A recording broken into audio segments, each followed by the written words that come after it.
Okay, we're live then. I'll just unmute you. Oh, hold on. Oh, sorry, I muted you again, Sam. I was We trying to both tried unmute to you. unmute me. Yeah. Okay. Well, welcome everyone to calling it a Boxing Day bash, but I think it's going to be more just low key recovering from hangover type streams. Although saying that, I'm probably going to be cracking open a beer. So Boxing Day blues, more like. yeah. So who we got in the chat? Obviously, it's you and me. There's never again's. I see it's in the chat. I start, Sam. Get up to much on Christmas apart from taking part in a few of the marathon streams. Because I know I took part in several. Yeah, I saw my family, which was interesting. Okay. And I messaged kind of a few mates. That was about it. I then tried to sleep and couldn't. Yeah. Yeah, my family, it was bizarre. I tried to explain several times. I started to explain something, and they were just completely blank on it and ignore the fact that I'd said anything and move on because they didn't like what I started to say. Hello, Ray. Hello, Ray. Yep. Do you have a nice Christmas, mate? Yeah, it was all right. Except for the bit where my body started hating me as I was about to leave for work. Oof. So yeah, so this is just like I said, this is kind of the recovery day kind of thing, or maybe get wasted again kind of day, which tends to happen on Boxing Day. So I mean, I know it's not a thing in America, is it, Boxing Day? So I mean, kinda is. Yeah. Like, Americans know it exists, but it's mostly like returning the stuff that you didn't want. Yeah. It generally means two things in the UK. It's it's one. It's the day where we usually all these stupid post-Christmas retail sales start, and that you don't want to go anywhere near a town. That isn't so much of an issue this year. But gee, I wonder why. Yeah, yeah. I mean, it tends to. It was traditionally the day when rich people would shove their leftovers into boxes and just be like, "Hey, poor people have this." Yeah. That's that's the sort of origin of the term, I believe. So, it tends to be kind of, at least with the people around me, a bit of a message all the people you didn't bother to speak to on Christmas Day thing. Yeah. Of course, the other thing, the other tradition I'm not so much of a fan of either, is it's also a day where the upper classes in certain members of the upper classes in Britain go out dressed as complete muppets riding horses and openly defy the law about hunting foxes with dogs. And nobody ever stops them. And the police don't do fuck all about it. Oh, so no one is dressed up as Kermit the Frog? Or are we talking different kinds of Muppets? Yeah, different kinds of Muppets, very much. Yeah.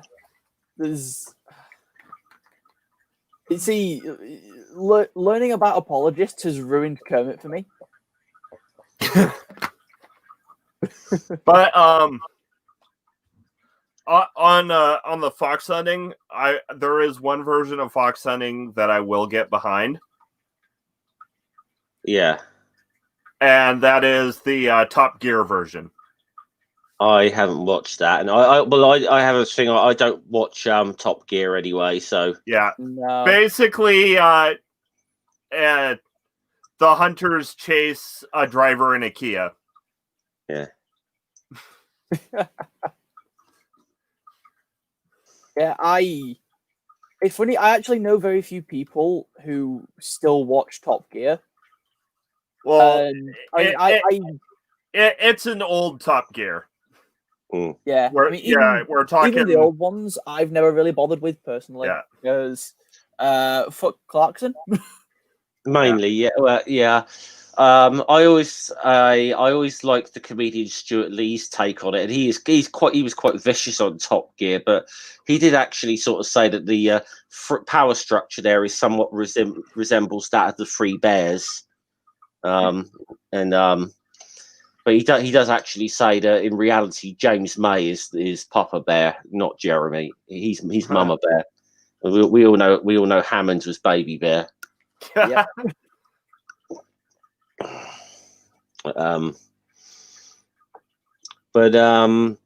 Yeah, I will admit there's one or two of the specials they did that I found somewhat interesting. I mean, the one they did in Vietnam I found very interesting. Yeah, the Vietnam one ruined Bruce Springsteen for me. Oh, yeah, I thought they were that. I think I can't. Even Clarkson was looking at that and thinking this is not a fucking good idea. I can't hear "Born in the USA" without cracking up anymore. Yeah, I'd say if you didn't see it, well, they had to ride from like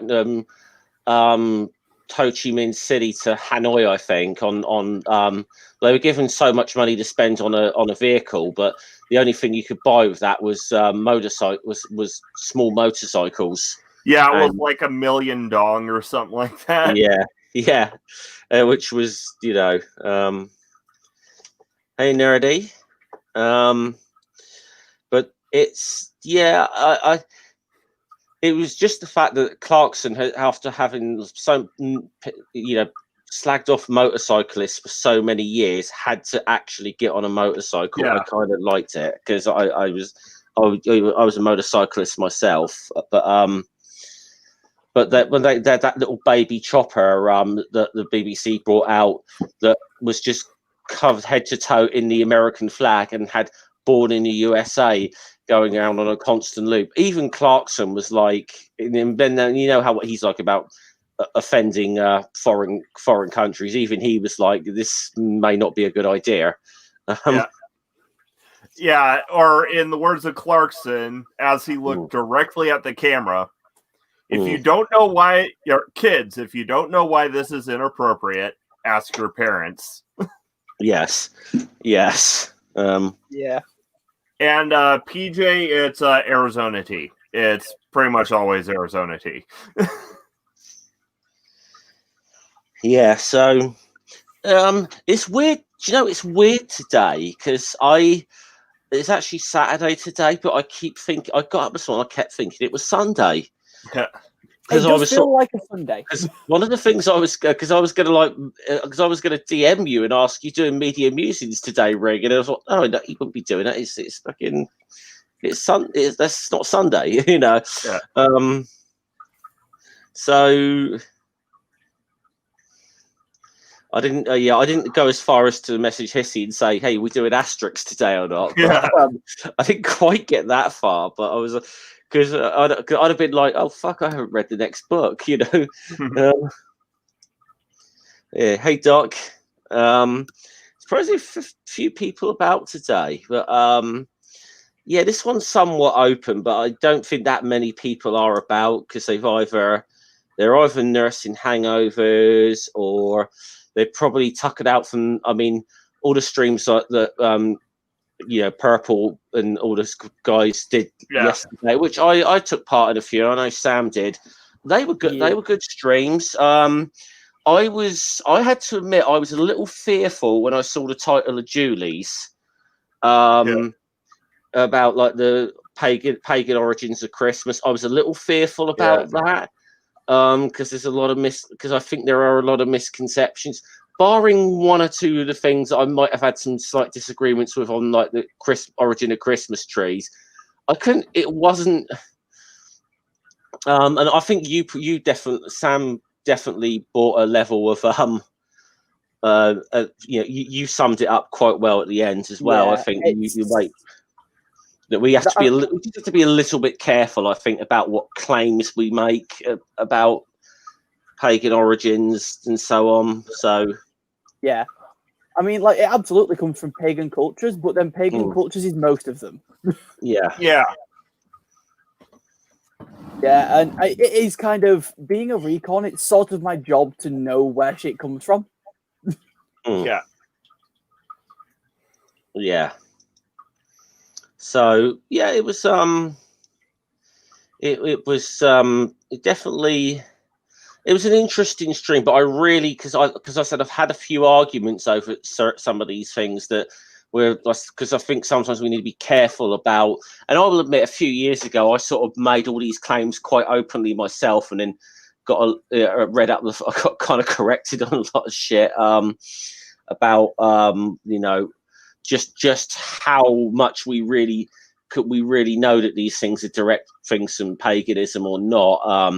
Yeah, we got the historical evidence for it is sketchy at best. So we got to, so we have to be a bit careful. And I know, because I know Seth Andrews did a podcast on it the other day, and Tim O'Neill, who does that History for Atheists blog, wrote a massive long thing just ripping everything Seth said apart, like, and so I don't think Tim was too impressed at all. So I don't know if Seth got a lot of stuff. And I have to hold my hands up. I didn't actually listen to that episode of Seth's podcast. I haven't quite. It's not one of those things. I haven't quite caught up on everything with that. With absolutely everything. But so I can't really say if he did a good job or he made a lot of fuck ups or not. But someone who's quite up on their history sort of saying you made a lot of fuck ups, Seth, and then I saw a bit of a fallout on Twitter from it. So I suspect that it's a lot more nitpicky than anything, because Seth tends to at least get the gist. Yeah, I mean, I think I think Seth was under some impression on Twitter though that Tim was like Christian apologist. He's not. But Tim's also, though he is very much an amateur historian, he does kind of know what he's doing, and but he certainly has not been above being very vocally critical of some prominent figures in the community. Yeah, I mean, I might be biased, but I suspect that the origins behind Christmas are more pagan than we have historical evidence for. I just also think we should be careful what we say we know. Well, I think that's why I think a lot of atheists have got kind of biases with this as well. That even if we don't realise it, sometimes it's a bias of it makes them look bad if we just say they stole all this shit. And I don't doubt that Christianity has definitely appropriated stuff from other religions. But there's strong evidence of that. I think sometimes we may accuse them of appropriating an awful lot more than they actually have. Also, we still be careful. It's just we've got to be careful with what claims we make. Is all I'm saying on it. Also, correct me if I'm wrong, though this is mostly meant in humor. It seems to me that at least in Europe, Christian conversion was like, here's my God. His name is Jesus. The pagans are like, oh, sweet. Okay, we'll add him to our pantheon. And then the Christian missionary is like, you activated my trap card. Honestly, that's a more accurate summation than most people give, because there is at least some historical evidence of Jesus being worshipped and syncretized with other pagan deities. Yeah. I mean, I can't understand. Yeah, why wouldn't it be? And it was there definitely are probably some examples of forced conversions of people and that, but a lot of the time it was a gradual Christianity very gradually won out. And it was partially to do with the fact that the Christians were in charge everywhere. And let's be honest, they were very, very well organized as a religion. You know, they were incredibly well organized. The sects that survived were. Yeah. Oh yeah. I mean, obviously a lot of like the Gnostic sects and what, but yeah, but the main ones, the Orthodoxy and what would become the Catholic Church or whatever. Very well organized and structured. That probably always helps when you try to build a religion. I expect. Yeah, and it's. I think the thing is that even in concept, Christianity has a lot of syncretism in it.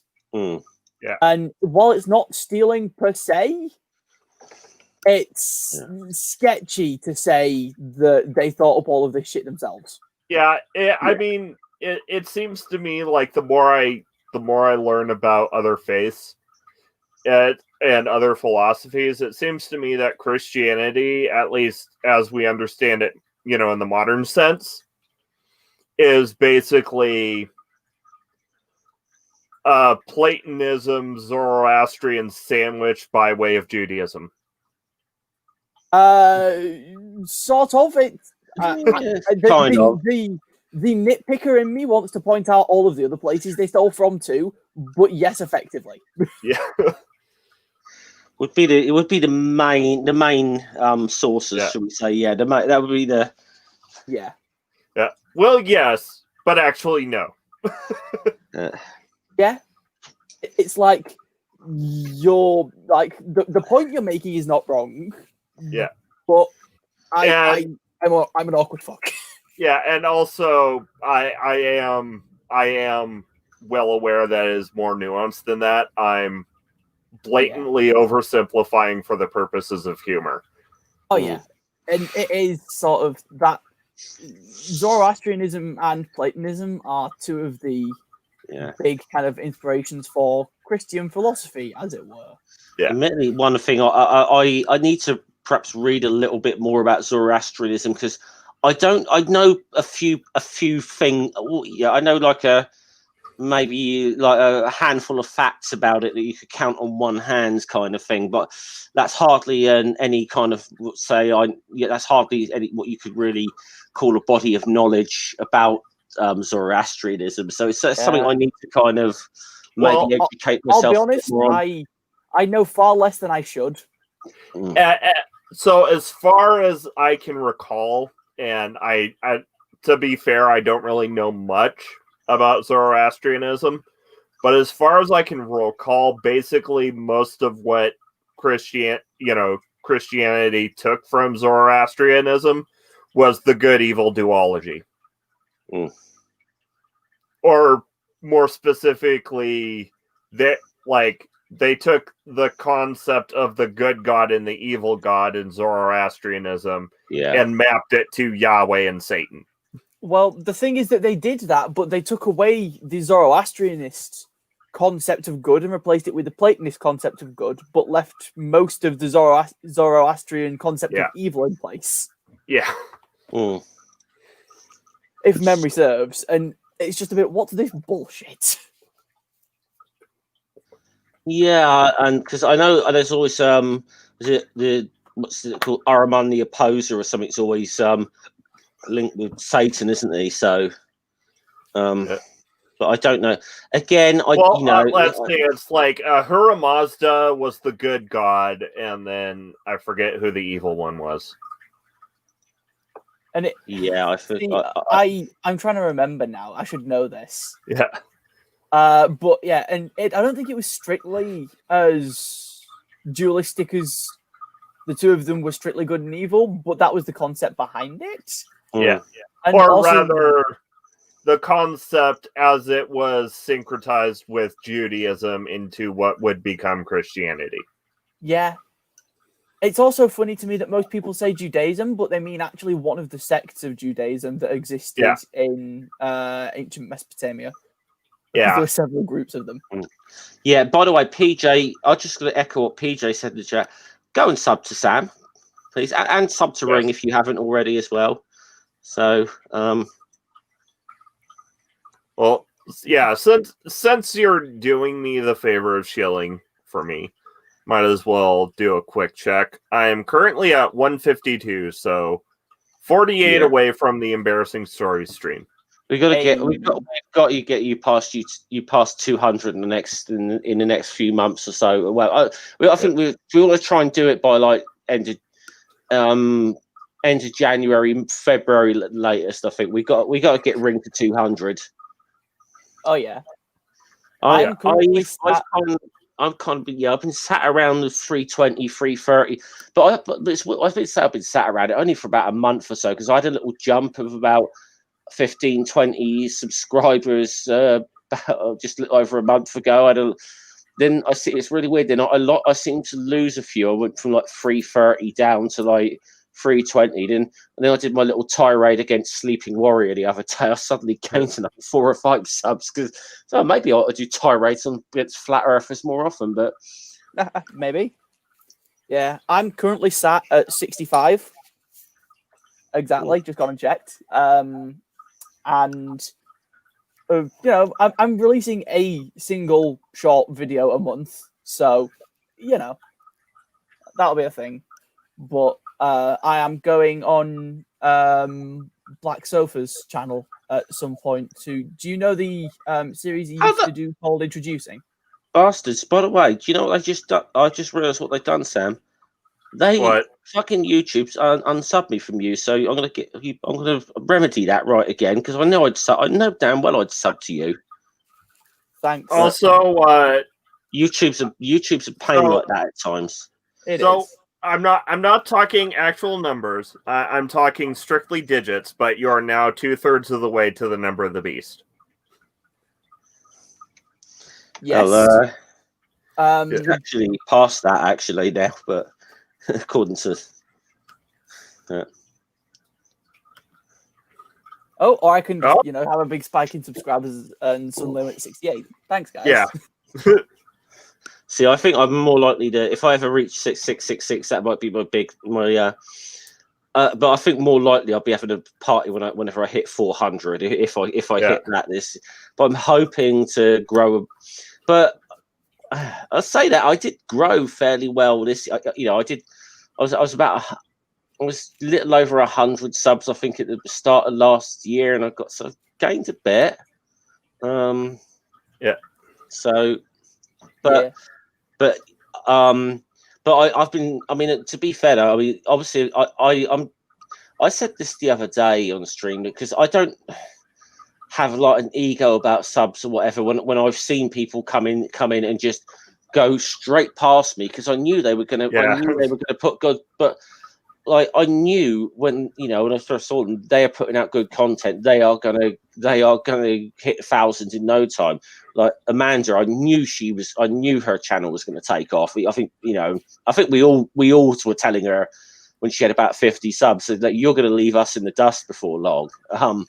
We were all telling her that, but I think at the time she didn't sort of believe it in herself, but she started to see it happen. It's like, but it's like I said, it's going to happen because you put out good content.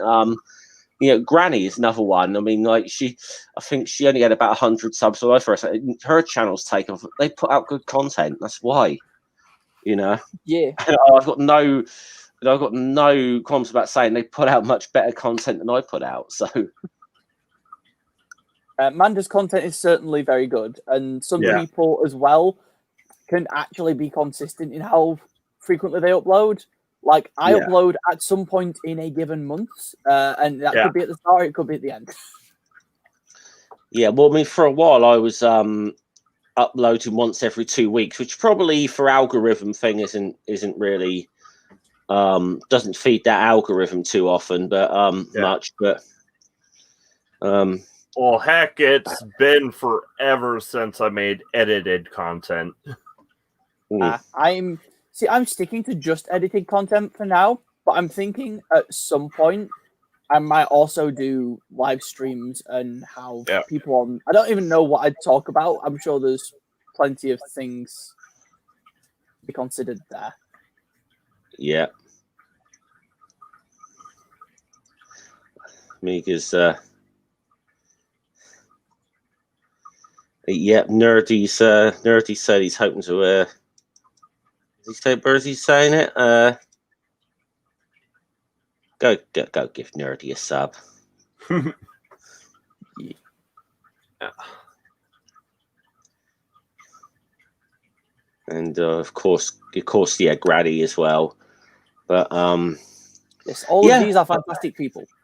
yeah, they absolutely are, and it's like, you know, it's like, so there are a couple of people who sort of came into the community like this year really, or early or late last year maybe. I can't remember the timelines, but just sort of, you know, you sort of first saw them and thought they're going to be good. You know, their channels are going to be good. Yeah. Yeah, I'm probably always going to be a small fish. That's fair. I expect I will stay relatively small as well. Well, this is the thing that is the sad thing is you can put the greatest amount of effort into your content ever and just you know, just make the absolute greatest bloody videos, and the problem is it'll still get beaten by people filming their cats. Yeah.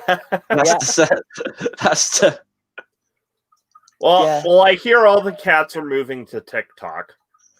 Hi, Tess. A lot of them. I mean, the Yeah. thing is that Oh, actually, before I say this, I bumped into Vosh's TikTok the other day. That was entertaining. Just completely by accident. And it's really funny because it was sandwiched in between two Kink Talk videos on my feed. Yeah, I don't. It's really often weird that I don't often watch Vosh. I watch now and again. I did. I mean, I do remember. I think the best thing I saw. Oh yes, and this is another channel. You definitely, yes. if you're not subbed to this one, please go and sub. Both Ring and I will attest to that. Yeah, and Surf. At least I think that's how it's pronounced. The watch time thanks you. Though I will say, because of how that stream got started, you're essentially gonna have, you can only get as far back as episode 10. Yeah, long story. Yeah. Long story. You see, Surf, you saying that you've never played D&D before? Because I must tell you, Ring broke my D&D cherry this year. Yeah. Hey, D&D is very fun. And we've got to finish that. Yeah. We've got to finish that adventure sometime. Yeah. I think it was like I think on this thing we've got like 3 rooms to clear, and it was supposed to be a one-shot deal. Yeah, we were like 2.5 going on 3 hours into the stream, and I think we cleared 1 room, and it's like, okay, we're gonna have to come back to this one at some point. Yeah. Yeah, at some point I've got a couple of D&D one-shots I want to run, though I have far too much performance anxiety to DM on stream. Yeah. So yeah, might poke the two of you about that afterwards, see what you think of the concept. Because I know Noodle quite like the idea of one of them. I actually I'm actually kind of working on an idea for a Christmas for another Christmas one-shot next year. Ooh, nice. Yeah. Christmas one-shots are always fun because you do ridiculous shit and you get to see the DM's particular take on like fantasy Christmas. Yeah. If you're able to do it on Christmas, like around Christmas Day, you could make it part of Purple's thing next year. Well, yeah. Well, I mean, that's what I did last year. Yeah. I ran the Journey of the Magi as a one-shot. That's that could be. I like the idea of that, like the quest of the Magi to get to Bethlehem with the D&D campaign. And I actually statted out, like, I made everyone's sheets because it was level 3, so it's easy to throw together a level 3 sheet, and they were all Bible characters. That sounds great. Yeah. Well, the thing is as well, they can't. It's not like they can. It's not like any of the like religious folks can accuse you of being sacrilegious about that, because they even though they in you had the Satanic Panic, they all denounced D&D as being satanic. Yeah. I've noticed that there's been Christian alternatives to D&D that have come out there, you know. But yeah, we had X-Cult Baby, who was playing the Serpent as a warlock. Oh, Rudy's cool, and that character sounds very fun. We had Rudy's partner as Samson. Jen from Jen's Little Corner was playing David as an assassin rogue. When I'm famous, what is? Do you know something I don't, Nerdy? Is the pictures of me that are going to get leaked? I don't know. Yeah. And Hopswatch was playing Elijah,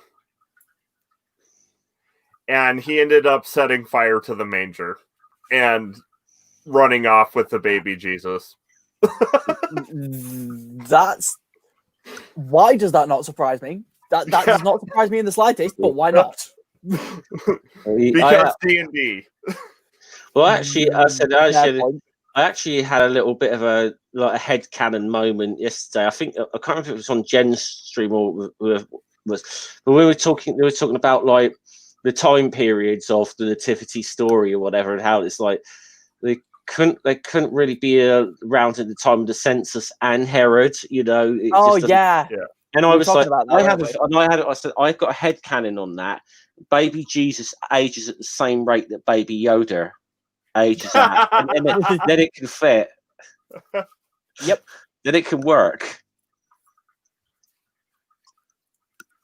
I remember that. That was quite fun. Yeah. Written it is.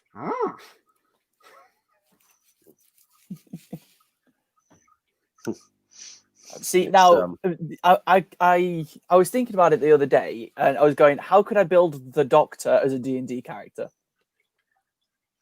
I think you'd have to do it by incarnation.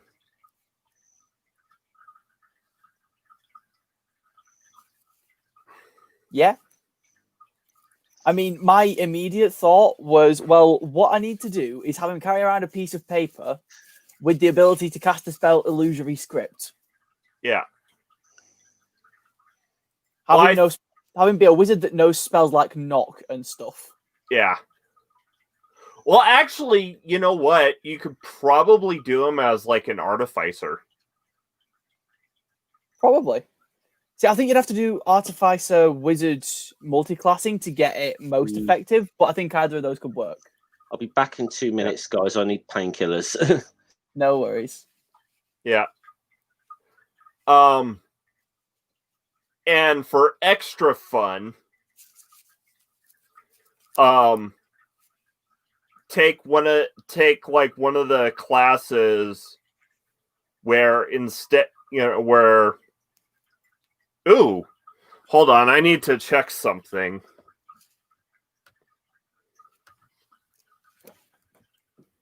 I need to check if something is possible. Fair. See, what could be very fun would be if he had a curse that when he got knocked unconscious, when he reached 0 hit points, the spell was cast on him that reincarnates him but changes his race. Oh, darn it. Reincarnation takes an hour to cast, so it technically can't be a contingent spell. But what you could do, I think the best way to do the Doctor is take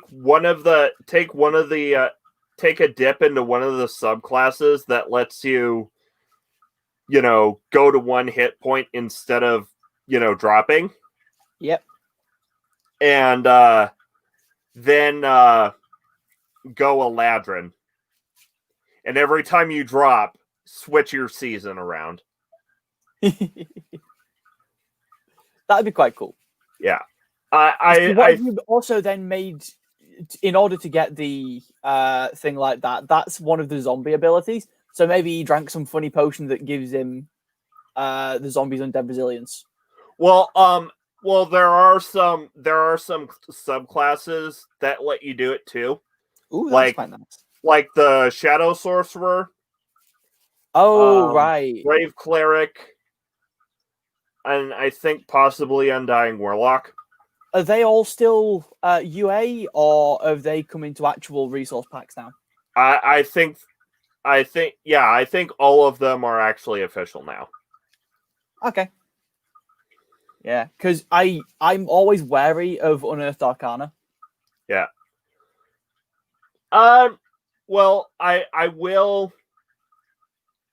In certain cases, I will defend Unearthed Arcana over official. Like in the case of the class variants for the Ranger, I was like, fuck the Ranger. yeah, I was like, oh, the Ranger's actually playable now. Yep. And then Tasha's came out, and Wizards was like, oh, let's fuck the Ranger. Yeah. Wizards of the Coast is not a nice company to Rangers. No. Which It's is like, a shame. which is stupid because, like, actually you can do a better Ranger as a rogue. Yeah. I mean, The Scout Rogue is the better range, yeah. the Scout Rogue is the best Ranger, which is really sad. If I've got a player playing a Ranger, I will occasionally put a puzzle in front of them that the easiest solution or the only reasonable solution in terms of mechanics is for them to use one of the Ranger's abilities purely and simply to let the Ranger have some usefulness in the team. Well, and like, I don't think anyone ever actually plays the vanilla PHB Ranger. Well, I've played with 5 new players. 2 of them went vanilla Ranger. So not even revised? No. Oh wow. Yeah, because I jumped on the revised Ranger as soon as it came out. Like, yeah, they didn't understand how mechanics interact, so they didn't know it was bad. Yeah. Like,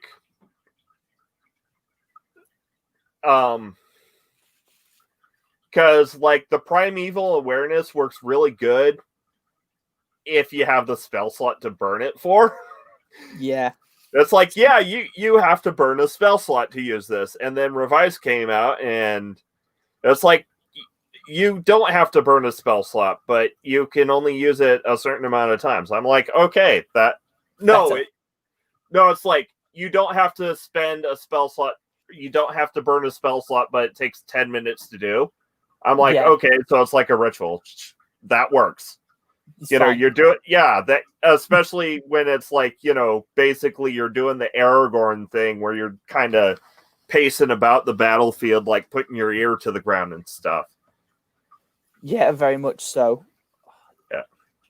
One of my favorite moments was when the party completely avoided my big bad because I accidentally I accidentally put moss in the secret passage in my notes, and then the Ranger's ability to detect life kicks in. Yeah. And so they see the secret passage, cast pass without trace, and sneak back through this secret tunnel where the big bad can't see them, where the relic they're after collecting is.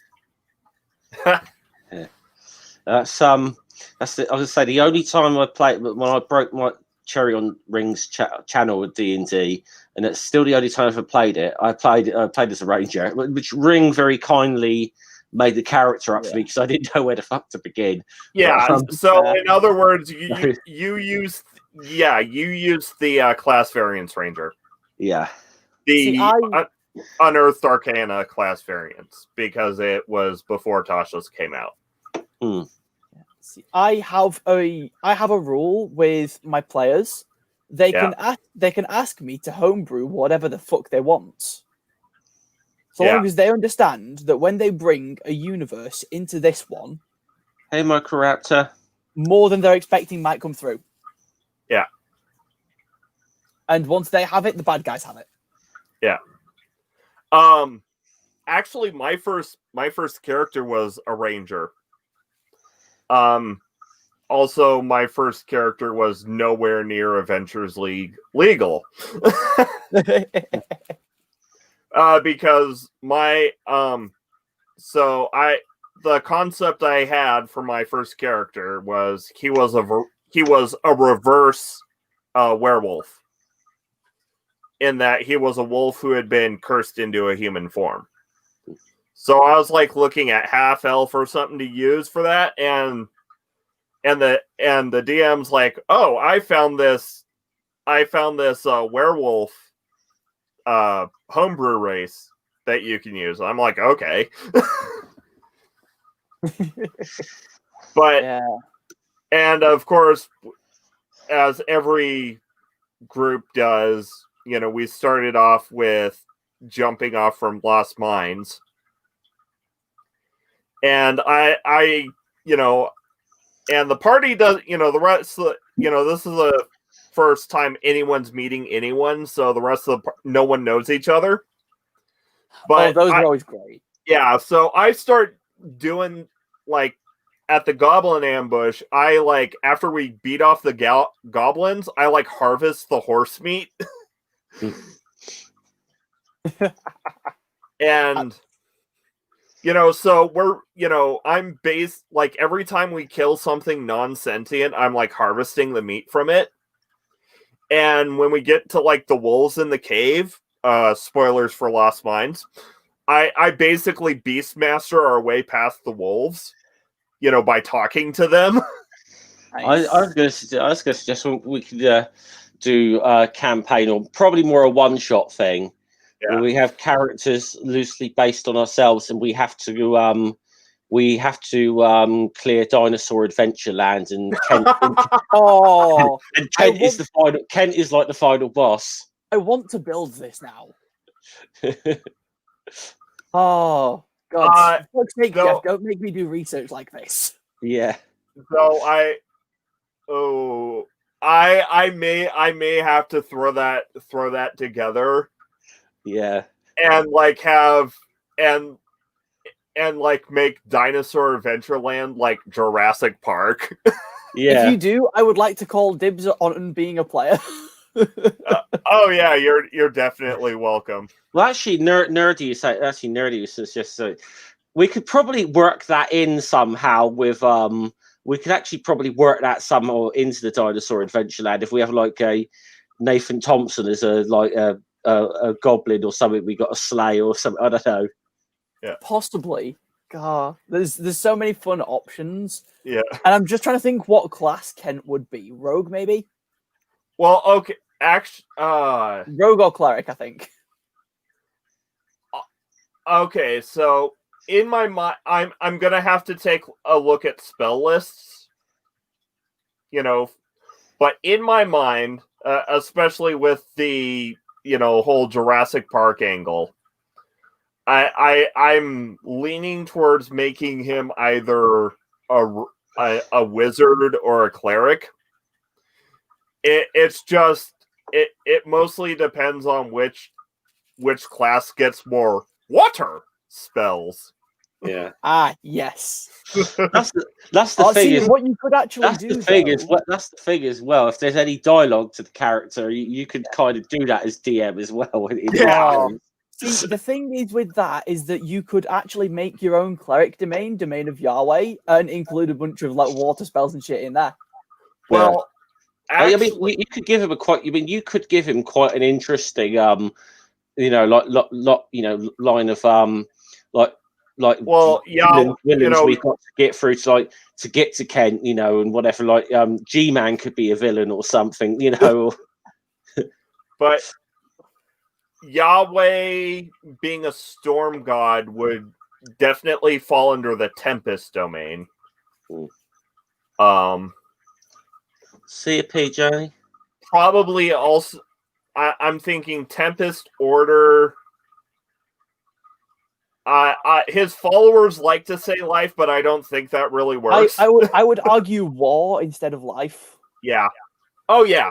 Like Tempest, Order, War. That'd probably be it. Yes. Maybe trickery. Well, maybe we could either do it. See, we could either have the characters based on ourselves, or the party could be like work for the IRS or something. We're going in there to inspect Kent's taxes, and this is all the shit we got to get to. So. Or maybe we could have them based off people who went to the protests at the Ark Encounter, or at Dinosaur Wonderland, or something like that. You're thinking Ken Ham. Yes, I was like, I know it's the wrong apologist, but those people would make an interesting player characters. Yeah. Well, the thing is, obviously, Dinosaur Adventure is supposed to be like a family theme park thing. It is his fucking cult compounds, isn't it? Let's be honest. That's what it is. Yeah. Yeah. Though, given my sense of, he definitely have like Wall of Water. I don't think we. I think we should stay. I think that for reasons of taste, though, we should stay off of the ponds as an obstacle. Yeah. I think. Yeah, we don't want to be too tasteless with this. Yeah. Yeah.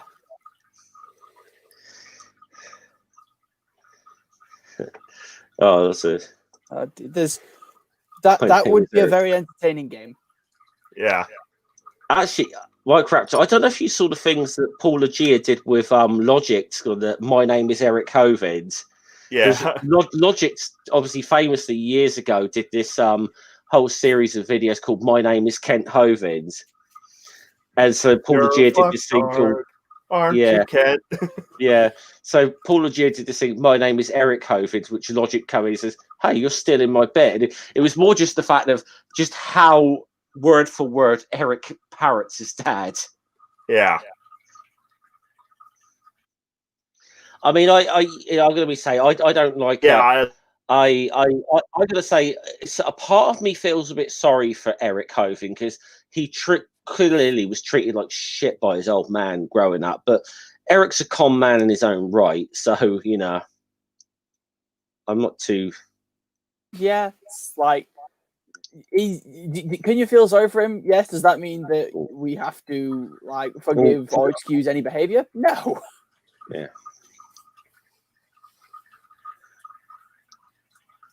Yeah, it's but yeah, I mean Eric, but it was really weird because Eric was a few years ago was trying to get away from just parroting his dad, and he started doing like pre-sup stuff. Along with because he got in with side 10 for a while, but I don't think that relationship lasted too long. I don't think they're sort of working together anymore. But I just think Eric was really bad at doing the pre-sup stuff, and they just went back to parroting his dad. Yeah. It's like, I know how to do this one.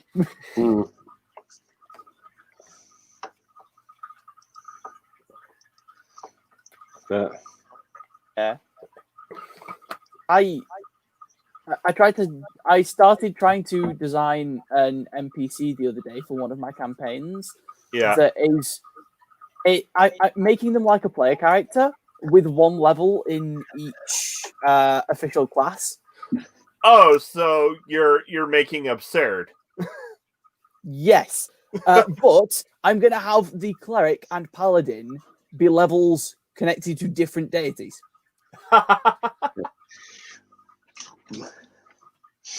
Yeah, I think that might be the way to go with it for a. Is like the party's a group of tax inspectors going in there to have a look at Kent's tax returns. Yeah. Do we find the rest of Trump's tax money stored in there? If the party gets wiped out, then it means Kent wins his lawsuit against the U.S. government for $500 million.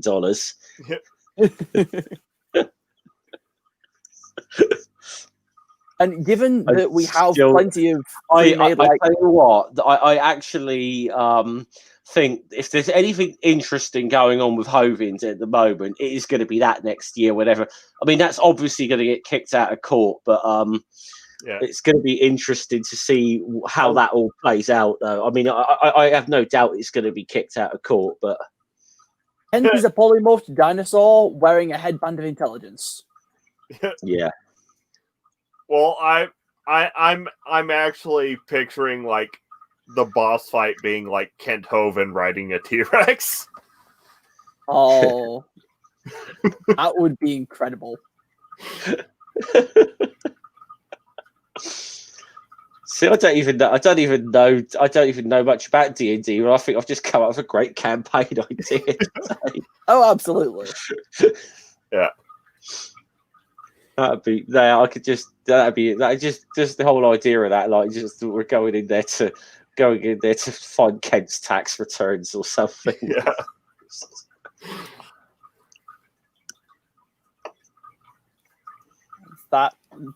That'll be a campaign. Yeah, I'd have to like do a bit of figuring out, see what level is appropriate for it. Yeah. Yeah, just like what level do we all need to start our characters at? Yeah. Yes. Though it'd be quite interesting if one of the tax people was a snake. Yeah. I'd be fine with you playing a Yanti.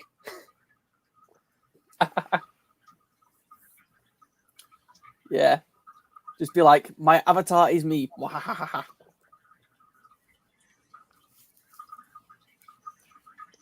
Yeah, I think that there's so many possibilities we could do. There's so many possibilities for that as a campaign, isn't there? Yeah. There are.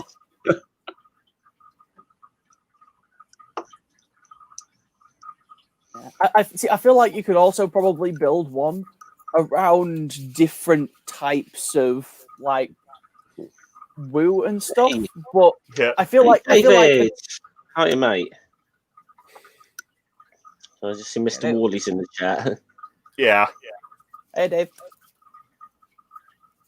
Yeah, David. You I don't know how long you've been in the chat. We just we were just talking Dungeons and Dragons, and even though I don't know much about it, I had this little suggestion that Ring runs a campaign where the party has to invade Dinosaur Adventureland to try and get a hold of Kent Hovind's tax returns. Yeah.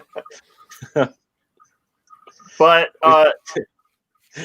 Sam, talking about like different kinds of woo reminds me of a couple of character concepts that I've have kind of in the back of my head, mostly as joke character concepts, but they'd be kind of fun to play. It's like one is an alchemist who's a an alternative medicine practitioner, but he's so bad at it that he's like the best assassin in the world. That sounds great. And then the other one, a little more tongue-in-cheek, is take a Warforged, the mechanics of a Warforged, reflavor it as a crystal golem, and then make it a life cleric. Microraptor, absolutely, yeah. You're probably you probably would be very scary to the Hovins. Yeah, I imagine that me and Microraptor would terrify them. Well, I know Kent does not want any part of R and Ra again after what happened to him the last time. Now, I don't think he's going to want to go near conspiracy cats again either. Because conspiracy, I think in a lot of ways, even though conspiracy cats in a lot of way wrecked him even worse than R and Ra did. And cat, it's like cats can be like really polite whilst he's polite to you, whilst he's wrecking you. But Aaron was more because Aaron said, I don't want to do like a 50-50, sort of 10 minutes each way sort of debate. Because he and the reason was he's sort of saying, I want to nail this guy down on. And I mean, Kent kept complaining that Aaron was interrupting him. But he was like, no, he said the reason he was interrupting is he asked you one question every single time. He tried to deflect and go somewhere else, and Aaron was like, no, come on, let's get back to you're going to answer this question, and then I will let you. Then we'll go from there. And Kent couldn't answer it, and he wanted zero. I think he wanted zero part of Aaron to get after that, but like I said, conspiracy cats messed him up. I think Professor Dave went absolutely beast mode on Kent, but I will say as well that Professor Dave, as brilliant as he is, I don't think he was used to debating, but these sort of people like that. But I think he'd only sort of come across Kent Hovin the week or two before that whole debate, but he clocked Kent for the con man he is straight away.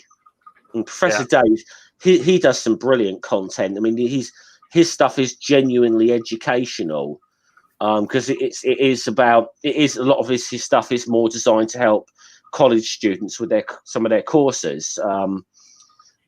But he did a whole series on astronomy, and the last one, because I think someone asked him to do a video, and it was how we know the Earth is not flat. It's just so he just did that, and quite innocently, and he got the rough of the blooming flat Earth community because he and then he actually came out and said he said, I will give the flat earthers one thing they said that was absolutely right. He says, I did really misrepresent their arguments. He said, I didn't understand their arguments. That's true. He says, now I've listened to them, I've realized they're even fucking stupider than I thought they were.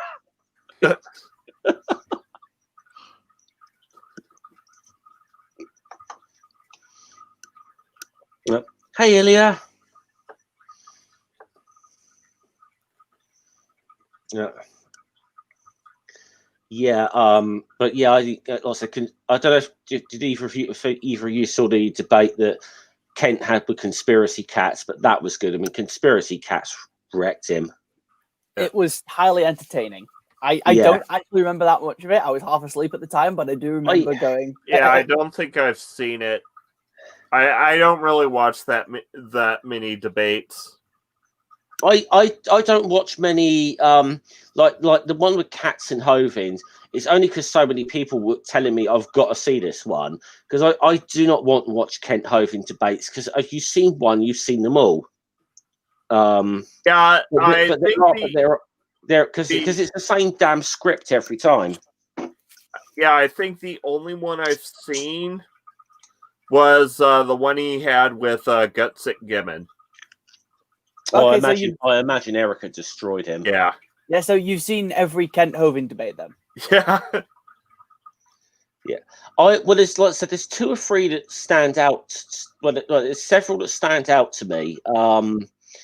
He did a series of debates with King Crocoduck. He did like 3, and King Crocoduck destroyed him. The late Bill Ludlow did a debate with Kent a few years ago, and Bill Ludlow wrecked Kent completely. I mean, it's where the ones that stand out are the ones with people who just really, really wrecked Kent. And there's the one with Aaron on non sequitur, obviously, and then this year, obviously the one with conspiracy cats, but as a general rule, the thing is, Hovind is very much, you've seen, he runs the same script every time, and it gets a little bit dull listening to that over and over again. Yeah.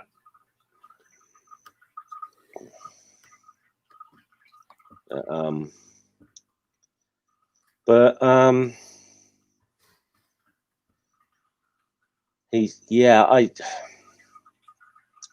see. I did one video. I think I may have done one, maybe two videos covering Kent, and the one I did was really a bit more like that one I did against Sleeping Warrior the other day, which it wasn't a debunk or anything. It was just a rant on him for being an arsehole, and it was to, I don't want to go too much into it because it was to do with some drama that happened in the YouTube like atheist community. You know, the whole like rationality rules, essence of thought, Rachel Oates situation about a year and a half ago, which I don't think we need to really go into too much detail. But this is bullshit. But Kent decided to weigh in on that, and Kent should really have kept his fucking mouth shut, because it's not, you know, it's like, you really stay the fuck out of this one. But it's mainly because Kent has a hate boner for Rachel Oates, big time. She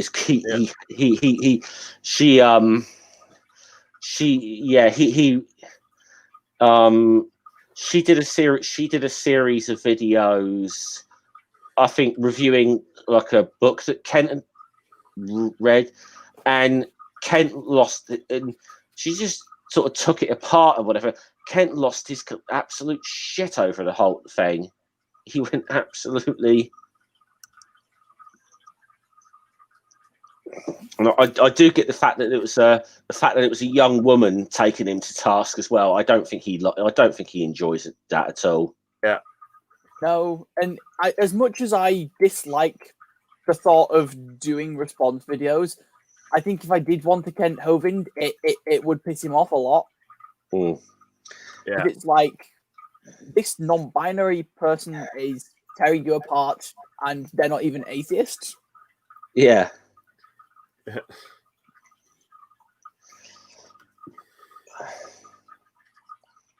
Yeah, mind you, he doesn't tend to bother too much unless the person's a bigger channel. But I still think if he found out, it would get under his skin.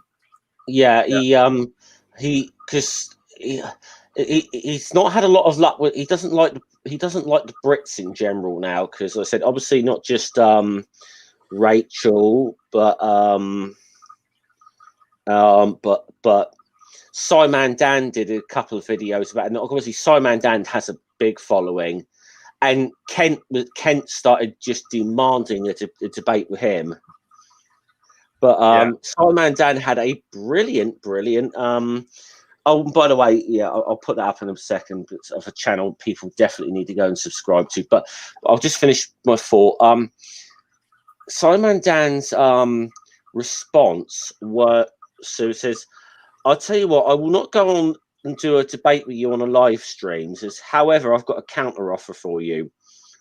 I will come to Dinosaur Adventureland and debate you live in front of your own audience, providing you can get a passing grade on a GCSE science test." Oh, really? Hey, And that's incredible. Yeah. Oh yeah. By the way, this is sit down with Debunkers, which actually I don't think it's sit down with the Debunkers anymore. I think they're having a rebrand going on at the moment. But if you're not sub to them, please go and sub to them. But I think they're in the process of rebranding at the moment. Yes. So by the way, hello to all the other people who showed up in the chat. I have been distracted looking at other things while I'm chatting, so I've not been looking at the sewing. Yeah, same here, because I was checking things. And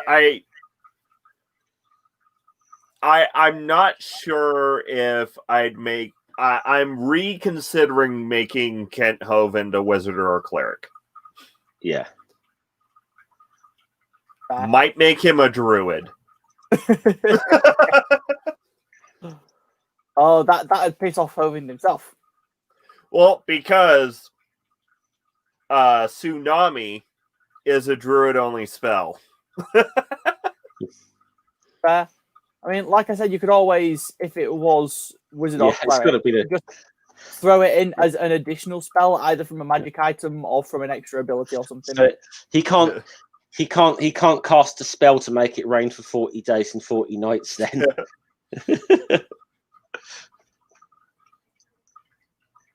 And well, the thing is, wizards get Wall of Water and Tidal Wave, which is, the lesser kind of form of Tsunami. Mm.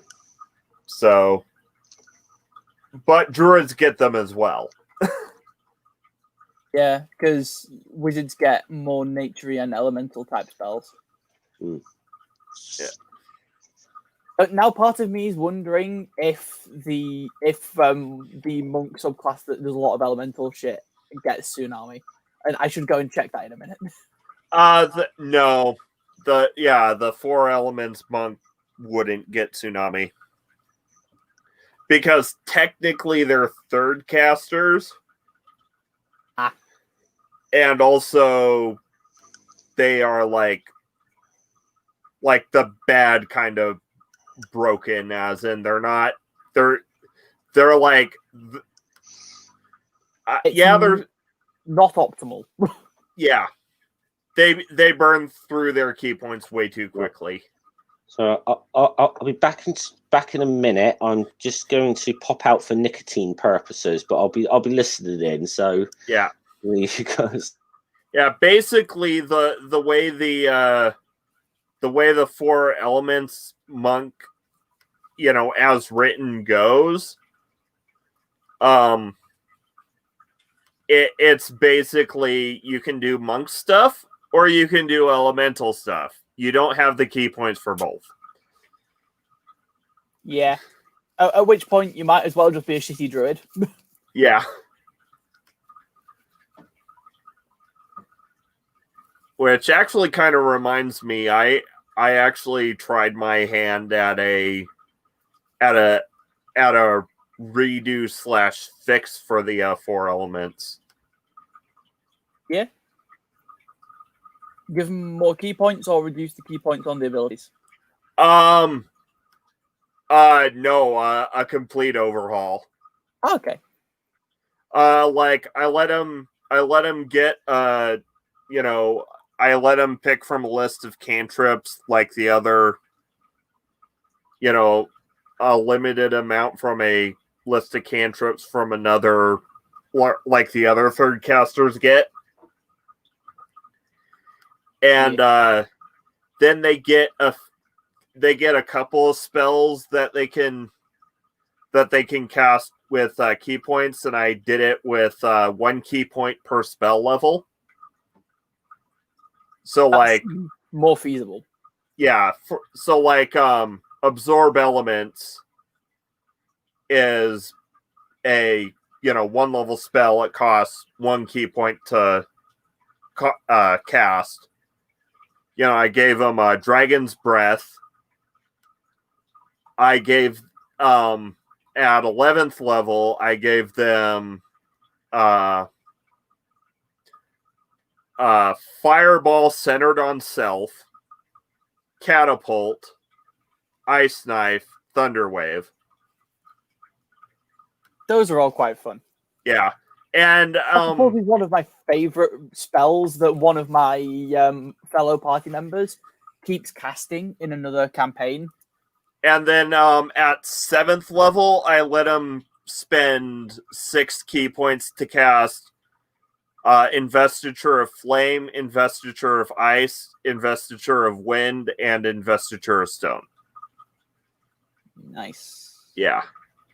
And then, like, the rest of it is just, like, stuff that makes their monk stuff more elemental. So it's like you do elemental stuff by doing your monk stuff. Yeah, I can see that. I can see that being significantly better balanced. Yeah. And like, I mean, there is kind of a like,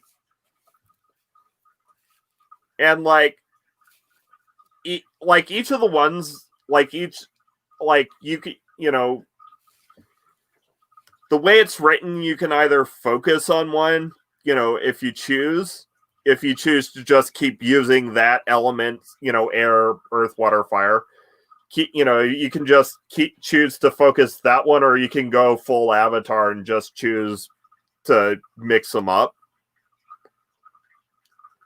It's like, let's see. Basically, all your key points, all your basic key point stuff becomes elemental. Like elemental blows, at 3rd level, you can choose to make it do additional cold, fire, lightning, poison, or thunder damage, and it's equal to your wisdom modifier. And then when your martial arts die increases, you also get, you can also do the 1 step down. So like when your martial arts die is a die 6, you do an extra die 4 of the elemental damage. Okay. Or like when you use patient defense, you get resistance to elemental damage as well as bludgeoning. You give yourself resistance on top of the patient defense, letting you dodge as a bonus action. Yeah. And then the Step of the Wind feature does extra stuff depending on what element you choose. Okay. Like if you choose fire, it makes them have to make a save or be blinded until the end of your next turn. If you choose water, creatures within 5 times your wisdom modifier feet of your path must make a strength or dexterity save or be knocked prone. If you choose earth, it makes difficult terrain in your path. And then if you use if you choose air, it lets you jump without expending movement and gain a flying speed equal to 5 times your wisdom modifier. But it ends as soon as your turn ends. So it's kind of like the eagle totem where they can fly, where they get a super jump thing. Yeah. That sounds pretty fun, actually.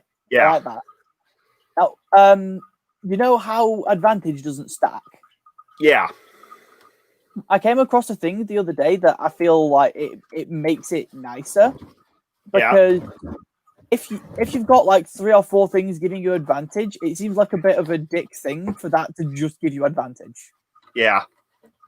So I read a thing that was just like, so what if for each additional advantage they have, we give them +2? Yeah. Or I would actually prefer plus their proficiency bonus. Yeah. I think that makes more sense.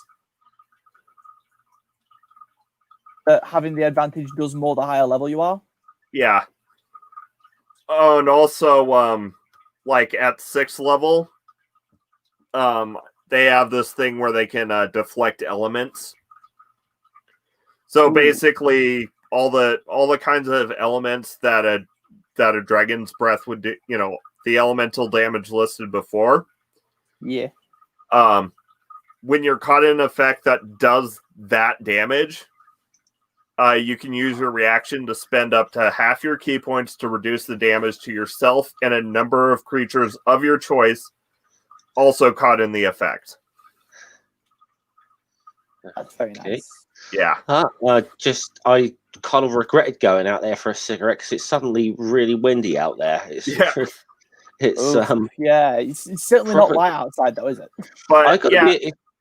I gotta be weird, amazed though. I went outside like last night, early hours of the morning for a smoke, and then it's the first time in this whole year it actually really felt like winter. It was like just really cold. It was like -1 or something. And it was like See, I think as far as winters have gone, this has been like a really mild one that December so far. we Yeah. had a couple of really nippy nights about a week and a half ago, but besides that, yeah, it's been pretty mild. I mean, bear in mind I work outside. I expect at least like once or twice by now to have been gone out really wrapped up with them in gloves and every like woolly gloves on and all that sort of stuff. But it has not been. It just has not been like that at all. Yeah, I Some mean, days I've gone out, I've been quite warm. It's really weird. I mean, of course, climate denialist, I'm sure, or say, oh, it's not getting warmer. But so I said, oh, B, it's nice to see you in the chat. How are you keeping? I haven't seen you for a little while. Yeah. Let's see. By the way, yeah, by the way, because just ask, is yours active at the moment? Because Mika's showing that you're a patron there. Is it actually active at the moment or not? Ring? I haven't gotten it back online, but I will sometime either today or tomorrow. Yeah. I see. Yeah, I don't even really like plugging it too much, but as Mika's kindly put it in there, yeah, I actually do have a Patreon going myself now. But one, that just reminds me. Do you know what? I meant to put this up on the screen. I should have done that. So sorry, Gary. I best do that. I'm still trying to figure out Patreon at the moment because I suppose I kind of like, if I am going to try and ask people to give me money, I kind of feel I want to try and give them something for it, but I'm still really trying to figure out how to use Patreon a bit. So just people have to be a little patient with me, I suppose. But I found it a bit of a nightmare setting up, and I had a disaster with what I thought was going to be a private stream test. It was just a unlisted stream on YouTube, and just went straight there for Patreon.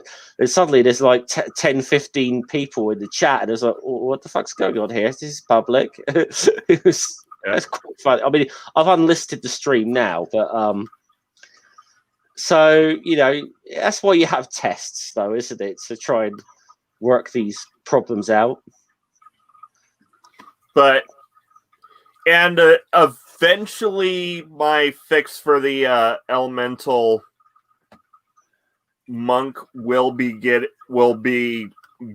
going on to my Patreon and potentially the DM's Guild. But I get someone to play test it first. Yeah, that makes sense. Always good to know that it actually functions first. Yeah. Yeah. One of my favorite pieces of go on. But one of my favorite pieces of homebrew, one of my players has brought to me and said, "Hey, can I do this?"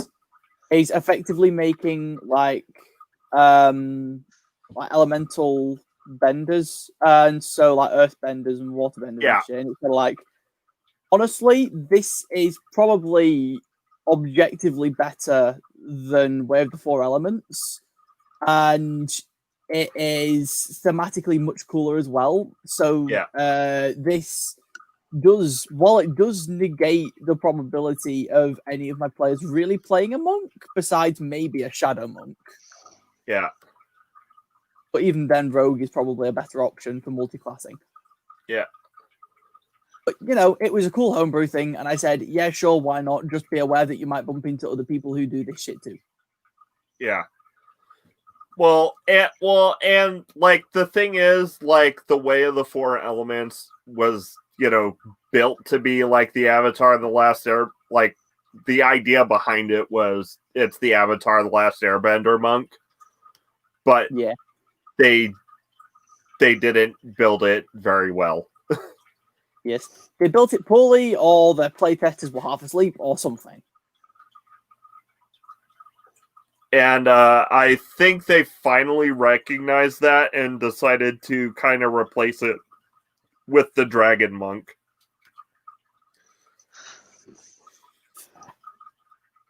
Which is still in UA. Yeah.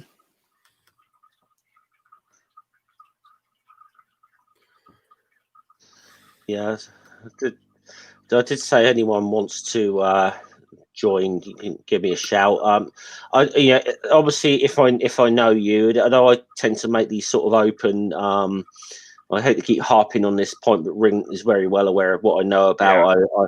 I there's a reason I don't put a StreamYard link in the chat anymore, or let you know, because I made a mistake of letting in someone I didn't know once before, and I got pawn bombed as a result of it. And unfortunately, Ring was on there when that happened, so I just ended up deleting the entire thing. It was Again, it's one of those things, you learn. Okay, it's a lesson learned the hard way, but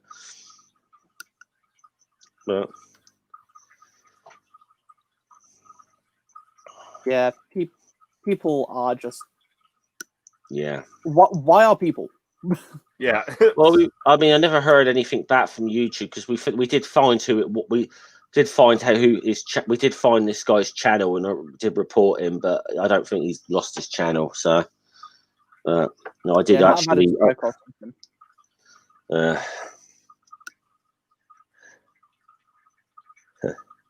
We know how shit YouTube notifications are, so yeah, if you did have a strike, you probably wouldn't find out. Yeah. Sorry. So, hey, was that loud enough? I'm just in a great mood. Okay.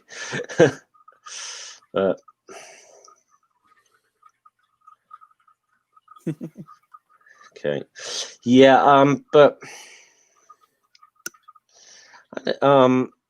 yeah. So I do sort of have a bit of a policy of, I'm going to let you in if I know you, or if you're known to someone else in the stream. It's kind of a policy I have now. So yeah, unfortunately, it's a necessary one. Yeah, it's yeah, I think and it reasonable if unfortunate. Yeah. Speaking of which, I have no idea what that. I have no idea what Stall is saying in the right now, but hey ho, it's Stall's funny as fuck though. I know that, I do know that when the moon hits your eye like a big pizza pie, that's amore. Nice. Nice. Oh dear.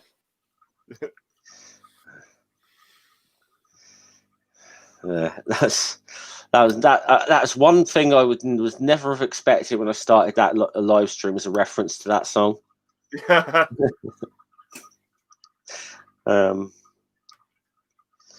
But yeah, it's that's just killed the conversation, Ring. That's just killed the fucking conversation. I think that D&D has been a bit on a lot of people's minds the last couple of days, because two of my party members from a game I'm running have messaged me going, "Hey, can we have a session soon? It's been bloody forever." Yeah. It's like, yes, I keep asking you guys when you want to do a session, and you keep going at some point. Yeah. Well, normally you'd be doing most Saturdays you'd be doing your D&D stream, wouldn't you, Ring? But obviously, Yeah, there are a couple of players who are recovering from Christmas. So Yeah. Well, it's hey, Lone Wanderer. Hello, Um, Lone Wanderer. Merry Christmas. Oh, Happy Boxing Day, really, at this point. yeah, Look, happy Boxing Day. but and even aside from the Saturday, game I run, I'm in 3.5-ish other games. yeah, 3.5-ish. That is, honestly, that's more of a mood than it should be. Yeah. Well, because the thing is, there's a Planeshoppers game I'm in on Tuesdays, but if not everyone can make it, we have an off game where we're playing through Curse of Strahd. That's why I say 3.5-ish. I have a lot of games going, but because a lot of them are with the same group, we just sort of swap between games. Yeah.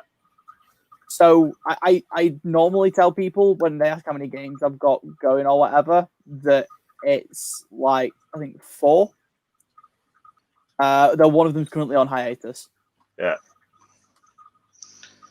Yeah, I mean, I got to be honest. So it's quite interesting this because I'm still very much trying to get my head around D&D. Because you obviously, like I said, I've played that one time and without ring, really, I'd have been so fucking lost there because it really did take me very much step by step through what I've actually got to do, and it does seem very over. I think when you're getting into it, you hear us that it seems so overwhelming. I think, yeah. How long were we on? About 2.5 hours or something. I think after an hour, I was getting the gist of what we had to do. But yeah, it was getting a little, but I said it was. You did actually say like play. If you've never done this before, play as a martial class. There's less to figure out. Yeah. Trying to learn spellcasters while you're still trying to learn how initiative works is not smart. Yeah. Yeah. And honestly, amongst the like what I suggest for a new player is start out in a low level game, preferably one that's starting at level 1, though a lot of people like to start at level 3. A lot of groups like to start at level 3. 2, level 3 is very interesting shit starts to happen. Yeah. But starting at level 1 is definitely what I'd suggest for new players. 2, pick a martial class. Your martial classes are your fighter, monk, barbarian, and rogue. If you really feel confident, you can try going for maybe a paladin. The one half-caster martial class that I'd suggest staying away from for a new player is Ranger, because there are like 5 million different versions of Ranger. Yeah. What did I play as my first? Yeah. I agree with all of that, but my first character was a 3.5 cleric. So the first character I played was a pre-made wizard in Pathfinder. And I ended up getting pushed into a mysterious mist and failing my wisdom save and turning into a deranged monkey man for most of the session, which was fun. The first one I made was a half-elf druid in Pathfinder. Nice. Never got high enough level to actually wild shape, though. Fair. I guess at least I'm not making characters. I say I'm not making characters as frequently as some people I know. That's a lie. I create a lot of NPCs for fun. Yeah. I'm as any good D&D player, I'm sitting on a million a million different character ideas at Oh, any same. moment. Same. My current favorite is one that has a stupidly high AC, but is like a pacifist character, and so literally just the whole thing is taunting the bad guys. Ooh, not sure if it actually got an official version, but you definitely want to look at Oath of Redemption Paladin. That's basically that archetype. Yeah, I am familiar with it. I don't know the contents of it. Yeah. Mind you, I'm currently in the process of writing an oath for one of my players who wants to homebrew where their I think it's warlock. Yeah, they're a paladin, and their deity is their dad because they're Asimar. Ah, so celestial warlock. Yeah, not actually a warlock. It was a paladin in the end. Okay. So I just put the tongue. You do know whenever you finally get to the end of the campaign you've been doing for ages, Ring, you're going to have to include Sam on the next one. Oh yeah. It's, oh dear. You've been going a while on that one now, don't you? Yeah. Yeah. Just under a year, I think. Yeah. And I think the party's just about hit level 9. And level 9 cards. I've played up to level 9 in a while. Yeah, I'm gonna try the plan in so much as there is a plan. What is this plan you speak of? Is it edible? Hold on, I'm just gonna pull this across for Stall's benefit. Yeah. Okay, and voila. Yeah. He calls this my beer curtain because sometimes I store a beer or something behind there for the stream, and this is one of them. I just reached under the curtain and pulled out a beer, and I think he's called this my beer curtain ever since. But yeah, the plan, in so much as there is a plan, is to get the party to level 20, and then they're fighting the Tarask. Oh, nice. Love a good Tarask campaign. Yeah, and I've been laying down the foreshadowing for it. Hey. I am always highly entertained by when other people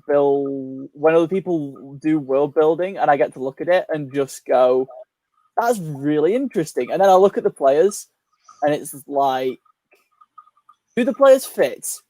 If yes, it's probably a very thematic campaign overall. If no, it's really fucking funny. Yeah. Mind you, most of my characters are kind of like it's a backstory idea I've had for a while, probably. But then, in terms of mechanics, I just chose a funny gimmick. Yeah. Yeah. But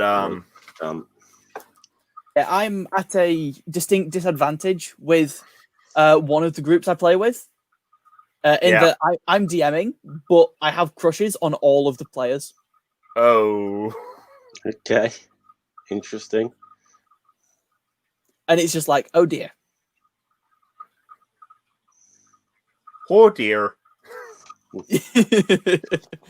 Yeah, pretty much. Yeah.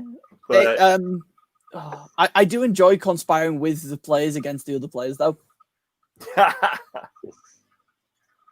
Speaking of conspiring against other players, have you played any of the White Wolf games, also known as World of Darkness?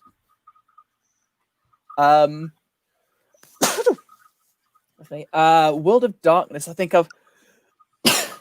Bless me. Yes, I've played a World of Darkness game. It's World War II Zombies is the one I'm doing. Okay. Someone's got Sam is known as what is known as a love whore. Well, bit. I find that a lot of my friends from high school and college, I'm either really close friends with, have stopped talking to completely, or have a crush on. But I only ever have crushes on friends because demisexual. Fair. Okay. Yes, I thought the whole celebrity crush thing was a joke.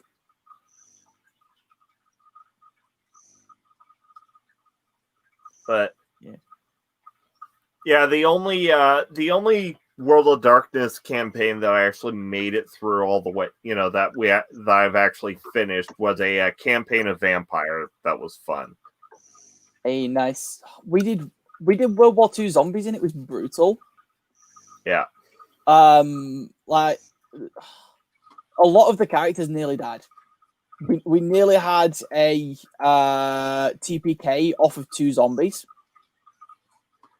World of Darkness is a brutal system. Yeah, excellent fun though. Yeah, and when you look at the odd, World of Darkness horror story that pops up on the RPG horror story stuff, it's either a, World of Darkness toxicity story because the World of Darkness community does toxicity like no other community. Oh yeah, I don't play with randos very often for that reason. or a Welcome to World of Darkness story where a player goes in thinking they're gonna, that's basically just like D&D or a video game or something, and they get smacked with the consequences really, really hard. I said, yeah. I know there's just one. Even though I said I've only done that one DD, so I don't know a lot about tabletop role-playing games.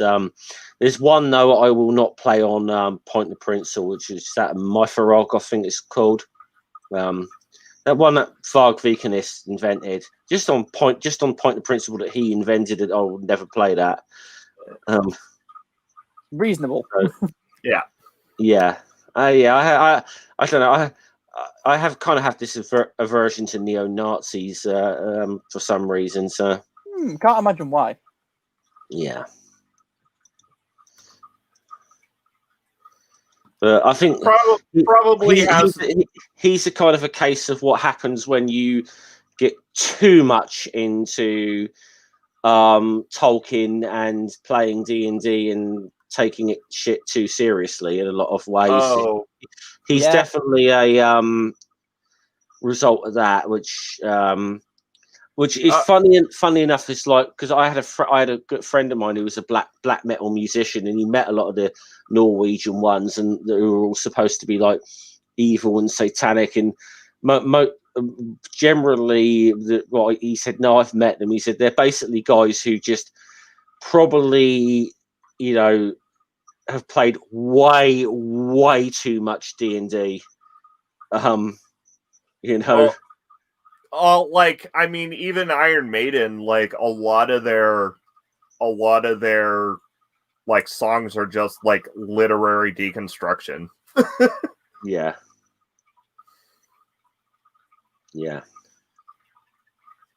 And it's the shit people don't see from the outside. Yeah. But you gotta love it. By the way, I think this stream's about to go off the deep end. Welcome, the moon. Hey, Stool. Hey, Stool. Hey, Stool.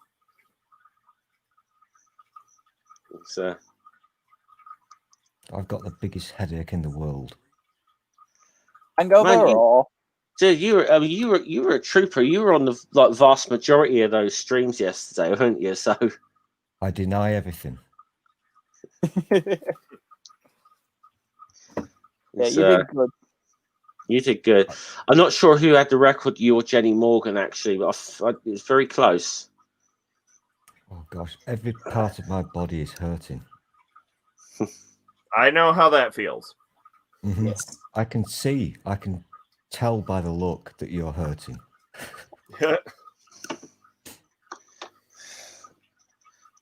Rings is more hurting more from working now. I think Yeah. Paul Buckers had to work over Christmas, so. Well, I mean, I did get like an hour of holiday pay. Okay. Well, actually, no, it was an hour and a half. So do you get like increased hourly rate or whatever for working holidays? Or yeah, it's like either double time or a time and a half or something like that. Yeah. See, I'm trying to remember because we used to get I think it was either double. One time where I worked, for working a bank holiday, we either got a double time and a half, or we had the option of time and a half and a day in lieu, like as a extra days leave. But we don't work many. I mean, because like where I work, we used to work Good Friday every year, and they kind of said out of the kindness of their heart they were going to give us a Good Friday off. It's like, no, you've wanted to get out as paying us to be double time and a half because you didn't let us have Easter Saturday off because Saturday's not a bank holiday in this country, so we still had to work that. Yeah. So, yeah, bullshit. Were you doing this out of? Bullshit. Were you doing that to give us a day off? You were doing it out of your wallet. You were saving money. Come on. Yeah, they were doing it out of the kindness of their pockets. Yeah. If my mind is not with everybody today because I'm a mess. If I remember correctly, I think I heard Jeff yesterday accidentally maybe say who he works for. Not accidentally. I've been open about it, but I don't tend to talk about work things too much. The only reason I bring this up, the only reason I'm mentioning it is because I also worked for them for about 10 years. Okay. In a galaxy a long time ago. And that phrase that you just said, it time and a half or day in lieu, it just triggered something because I used to hear that so often. Time and a half or day in lieu. Yeah. I've not heard that phrase for so many years. I still. Yeah. What a silly word. I know it's really weird how it. Let's just say I still got my. My gosh. Okay. Yeah. I'm with you. I actually almost worked for the U.S. Post Office. Yeah. I do know USPS guys. I do know a few. No, I was actually hired in everything. But what happened was on my papers that that you sign when you get hired, I disclosed that I was epileptic. So after like maybe a week of working, and I got hired on for the Christmas rush with the potential to stay on later. Yeah. After about a week or so of working, that's like we got a message from higher up where you're not allowed to work until you get a doctor's note. So I had to get a doctor's note, but because I had just come out of the Army, I didn't have a local doctor. So I had to wait until I went and saw, the VA doctor. And though I got the doctor's note in time, like faxed it to the main office in like Cleveland or whatever. Would you just like to explain to Sam what a fax is? Like on this one, Stool's genuinely not wrong. Okay, so a fax is like where you scan a document and you send it over the phone. It's like pre PDF email. It's like sending an email, only you get a hard copy. Okay. Yeah. Is this actually happening?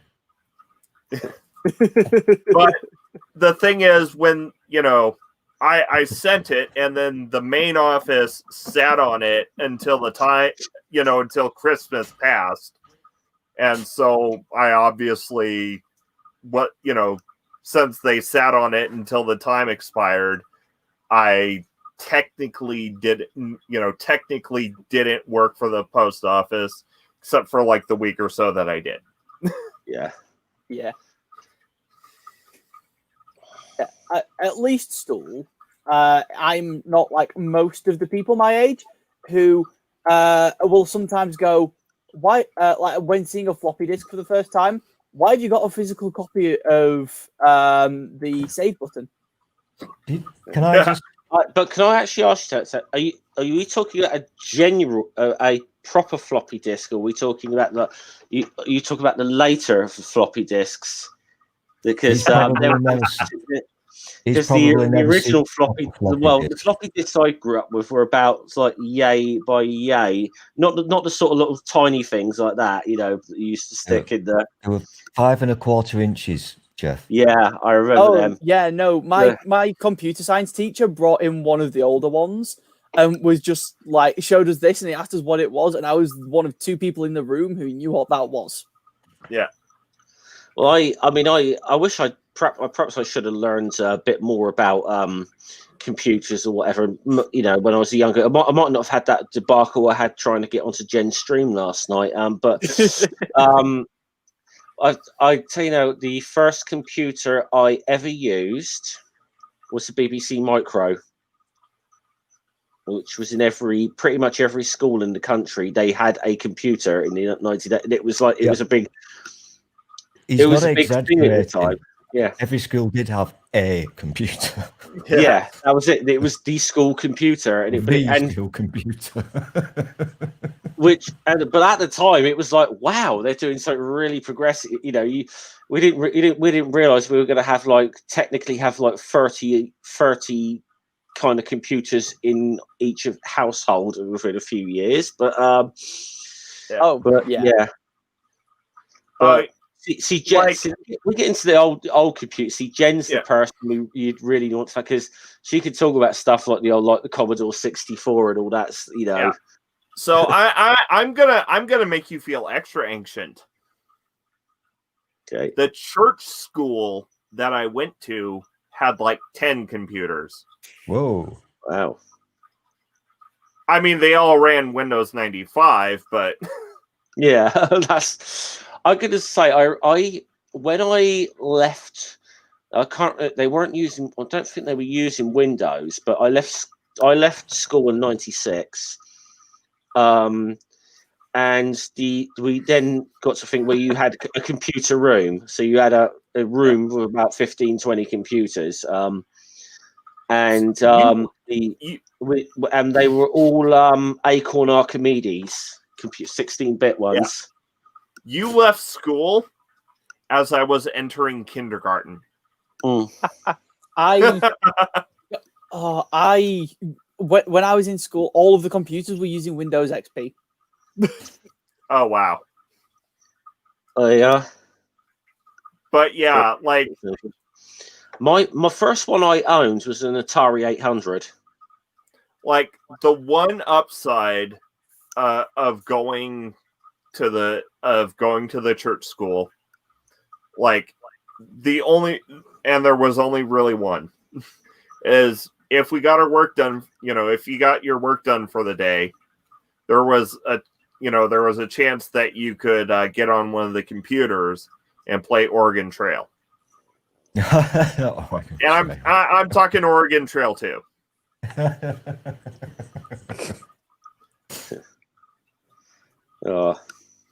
See, when we got all of the work done for the day, it was just fine, here's 20 pages of extension, get what you can done. Well, Yeah. yeah. The church school I went to worked on the ACE system, which has the students set their own goals for how much they need to get done in each workbook per day. Because that's not going to go wrong at all. Well, the thing is, the policy was you had to do at least 25 pages of work. You know, I've just, thanks to this conversation, I've just remembered a lot of really weird stuff, and I'm not going to even go there because it's embarrassing, and it will make Sam's head explode. Because if you want to talk weird stuff, I can talk weird, also likely very culty stuff. Yeah, I suspect me and Ring could probably talk about that quite a bit. Okay, so the church school I went to, we began each day pledging to the American flag, the Christian flag, and the Bible. The Christian flag? Oh yeah, so you went to a proper Yeah. Seth Andrews, actually. I don't know if you've read his first book, which is his like autobiography. He talks about like the school he went to. He did the Pledge of Allegiance, then you did a pledge to that. He said that there was a Christian flag that he did to do a pledge to. Because I remember when I read his autobiography. Yeah, hold on. I do actually know what the Christian flag is. I just think it's dumb. Yeah. I don't know what the Christian flag is. Hold on, I'm getting My best description would be a red cross in a blue box, and that blue box is like the 1/4 of in the top left corner, I think, of a white flag. Okay, I'm sharing screen. You should be able to. Okay, why can't I see it in my? Why can't I see it? Because I haven't shared it yet. Oh, okay. There we go. There we go. Yes. Okay. Are you kidding me?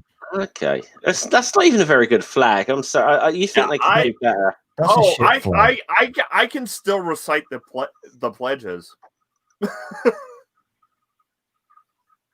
Yeah, no, we had to do this. We never had to do pledges. We had to do like the school prayer twice a day, and then the closing of school prayer, and we had to pray before food at lunch and shit, and then we had to pray in assembly. So we did a lot of prayer, but we never did any of the pledge and shit. But yeah, okay. So let's see. So does anyone want to hear the pledge to the Christian flag? Doesn't it go? Hold on. Doesn't it go like this? See, can you just tell me if I've got this right? It goes, hey Jesus, you're so fine. You're so fine. You blow my mind. Hey Jesus. I wish.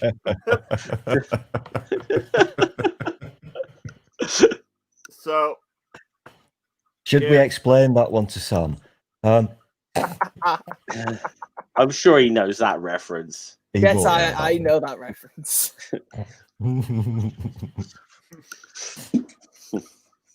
But okay, so the pledge allegiance to the Christian flag was, I pledge allegiance to the Christian flag and to the Savior for whose kingdom it stands. One Savior, crucified, risen and coming again, with life and liberty for all who believe.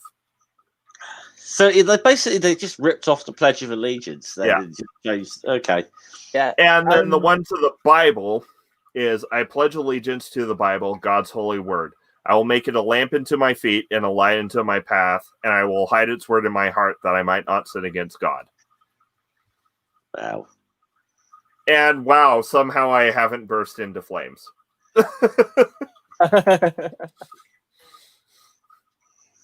Yeah, I see. I vaguely remember this. As I said, if Seth Andrews in his first book actually does talk about his school days, because he went to a religious school and having to like recite these pledges on a daily basis, or A comment a friend of mine made after going to the US is, you do realize that people don't just forget what country they're in, right? You don't need your flag everywhere. Yeah. Or you know you went to a proper church school if you got excited when you learned that chapel that week was Bible drills instead of a sermon.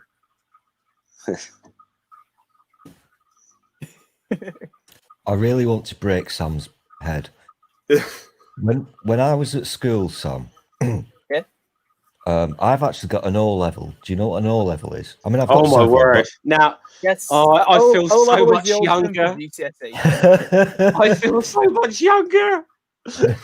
So what you're saying is your car, like, Hey, Illuminati. instead of having an Good to see you. engine, your car had like a little hole in the floor and you just like ran along. Shut up.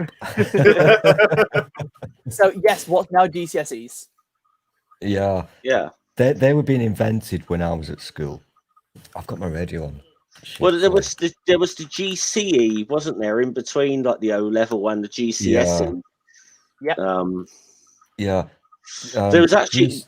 the best comeback I ever heard on something once is that it was something my stepfather said to my ex-boss who I used to work with. My ex-boss was a former Royal Marine. He was a real arsehole as well, and he kind of. One time they sort of met. He ragged on my stepfather for being like in the arm in a certain thing within the army or whatever. I think Royal Sig. Basically was just calling them a bunch of like insert the homophobic slur kind of thing.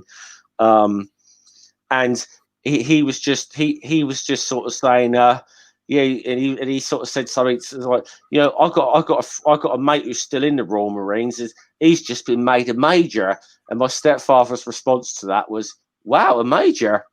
Is he the one with the GCSE then?" It was like, "Oh, what a bird! What a fucking bird!" So here's a question: what do you call a Marine with an IQ of 142? So Go ahead. A platoon.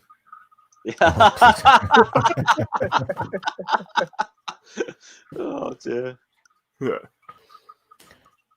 the what are they now, Jeff? Are they GCSEs now? I believe so. Yes. Mm-hmm. Well, the GCSEs. Oh God, my head is so potato today. The GCSEs were being invented when I was at school. Yeah. And so I did O levels because I'm posh and I went to a grammar school. Except for history, I had to do a CSE because I was so shit at history. CSEs were like for the peasants. Yeah.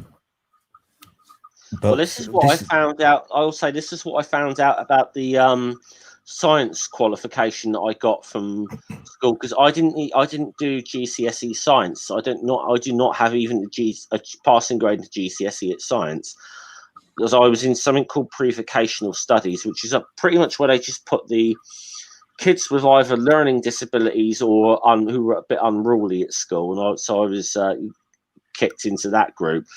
But we did this other qualification, which we were told was the equivalent of a GCSE. It was just in science. It was another thing. We kind of find out many years later after we left school that this qualification is about as legitimate as Kent Hovind's doctorate. Yeah. Hello, my name is Ken Hovind. Yeah. So I've got an O level. You can Google this later, Sam. I've got an O level in what was called computer studies. Mm-hmm. And I'm now going back to where am I going? So every Wednesday in computer studies, so once a week, we would all kids have to get on a bus and go to the college in town, which is now a university. We'd get on a bus, go to college to use their fancy computers, because that's what you did. Oh, so that's the one day they weren't trying to break the Enigma code, right? Yeah, we're we are so technologically advanced, and we would go to the super college, and you sat in a room with all the computers, but of course they weren't computers; they were just terminals, Yeah. and you had to, and some of them looked like typewriters, and you would type your little thing onto the keyboard, and then sit and wait because the server had to go around all the room and process everybody else's commands or instructions or whatever. And you'd literally sit there for about a minute for it to do a basic function when it was your turn. The funny thing is, like for like offices and stuff, like some things are going back to that model where you have one giant server for your computer and then a bunch of terminals. Yeah. So the terminals are significantly nicer now. In fact, that's Yeah. what, except for the computer science classrooms at my college, every other device that was referred to as a computer is actually a terminal.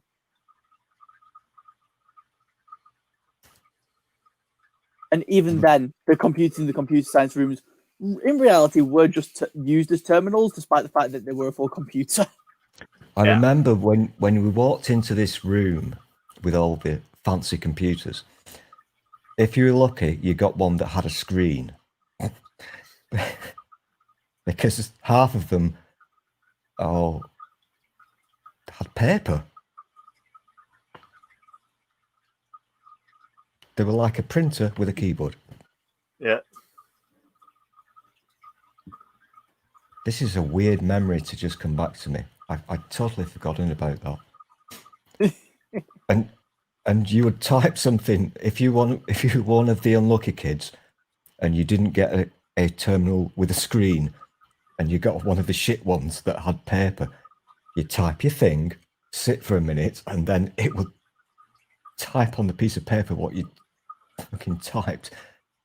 Bloody hell. How did we ever fucking survive? Hey, don't knock that technology. It brought us to the moon.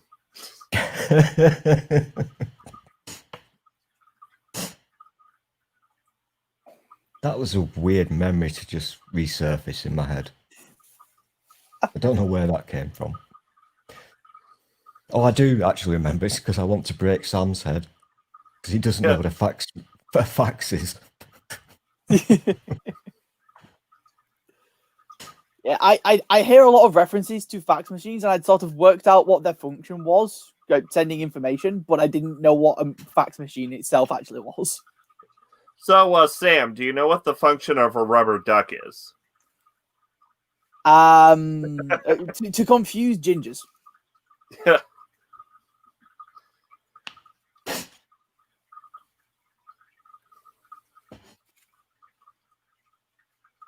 But yeah, I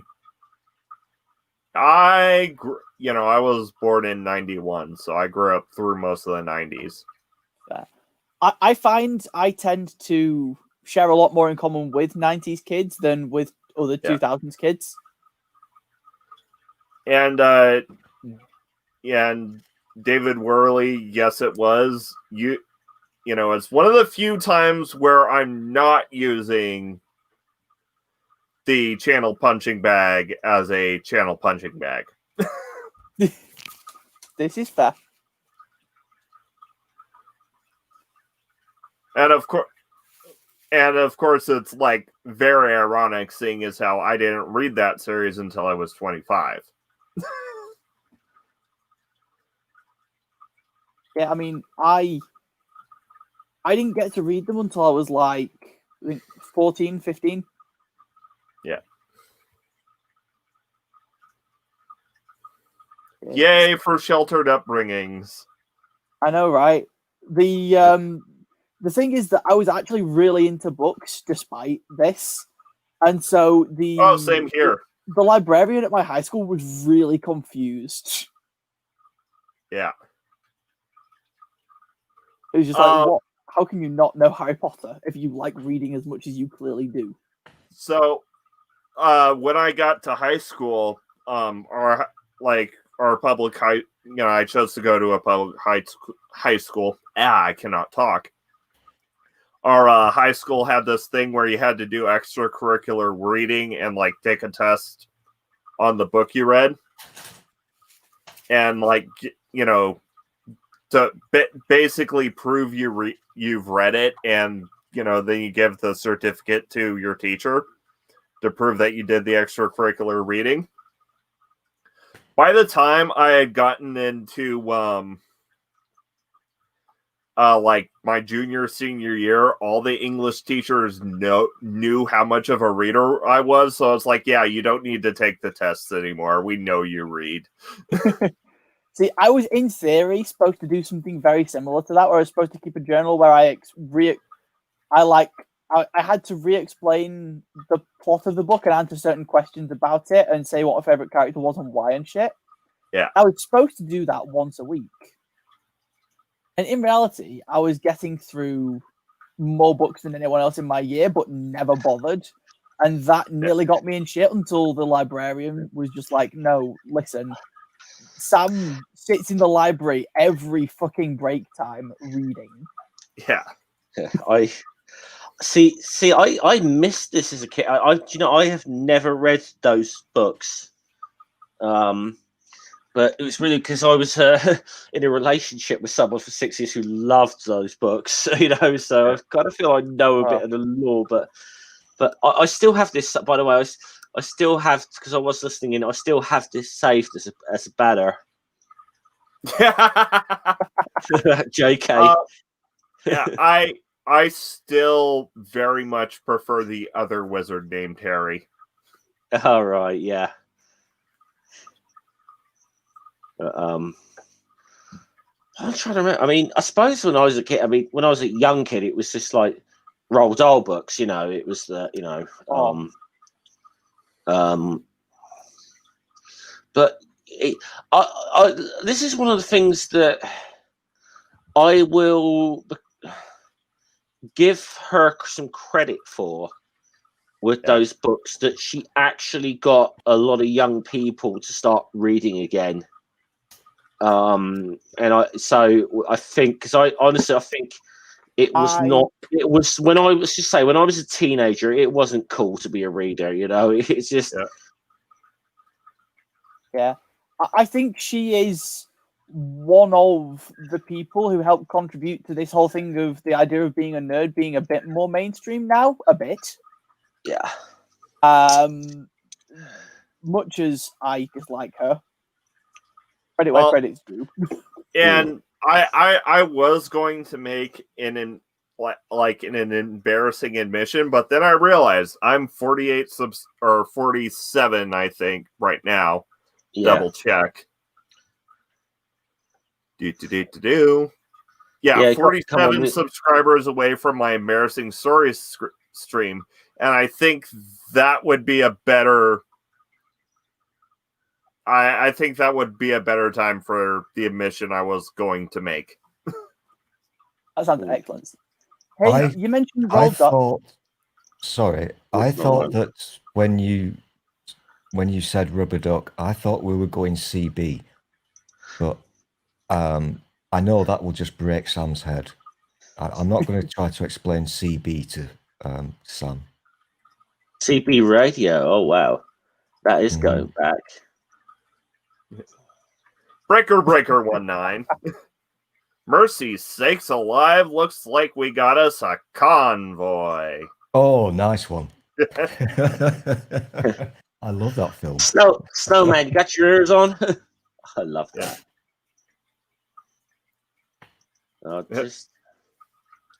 That's a good film. By the way, can you put that microbus behind the suicide jockey? He's hauling dynamite and he needs all the help he can get.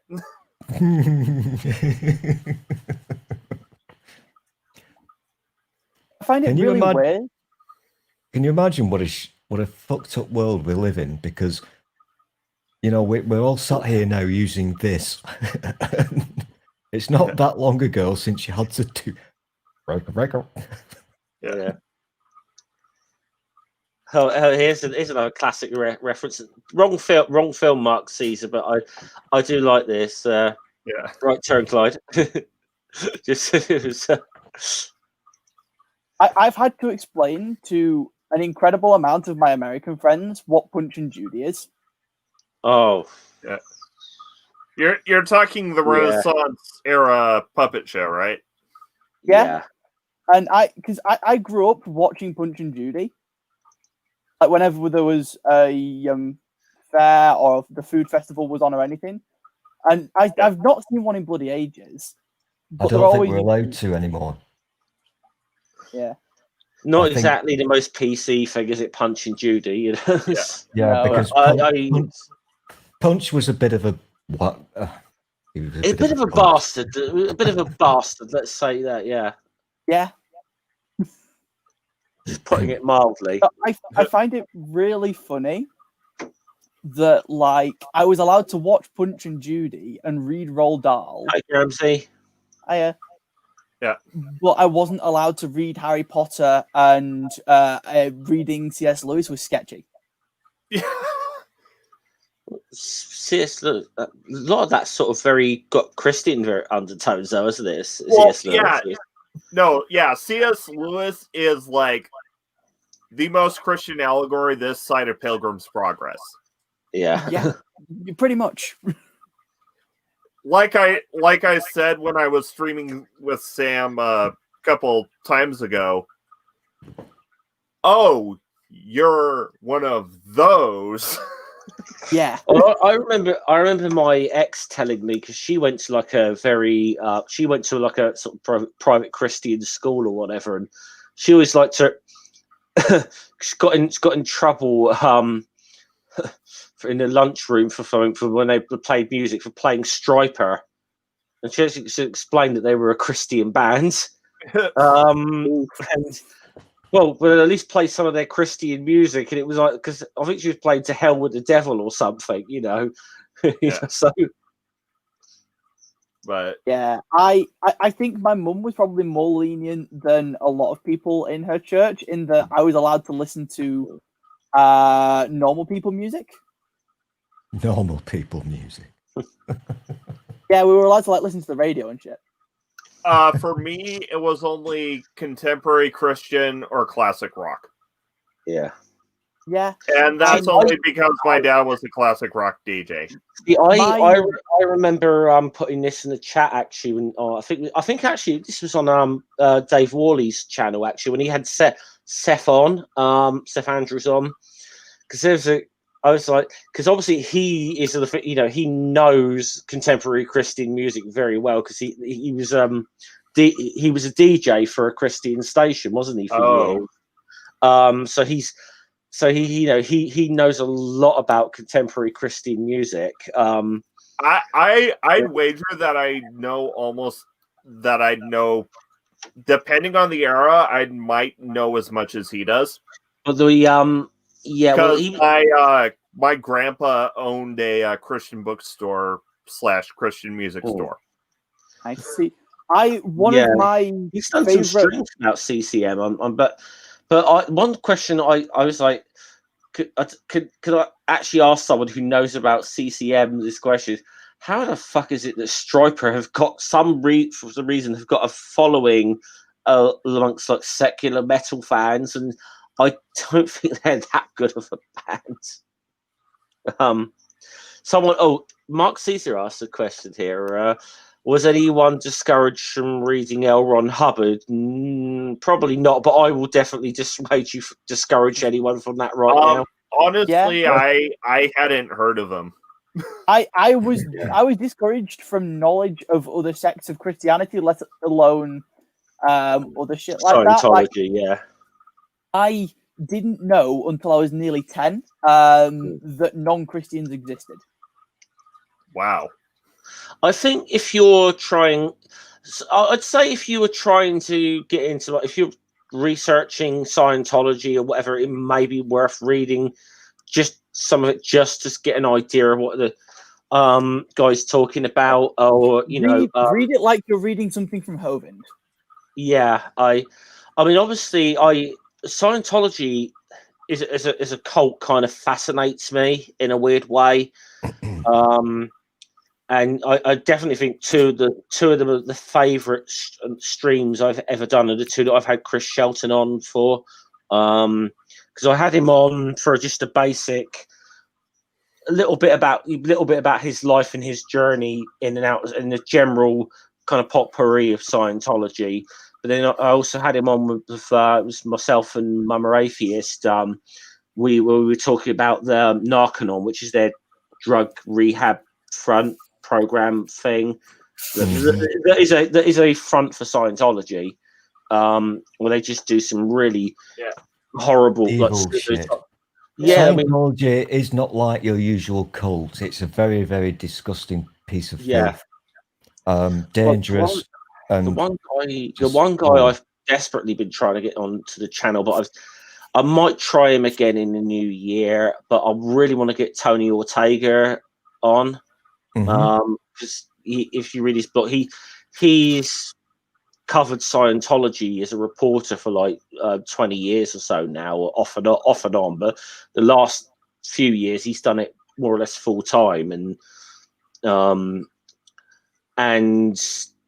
I mean, he wrote a brilliant and I'll actually Mark Caesar, you just see what you said. Yeah, Chris is very, very easy to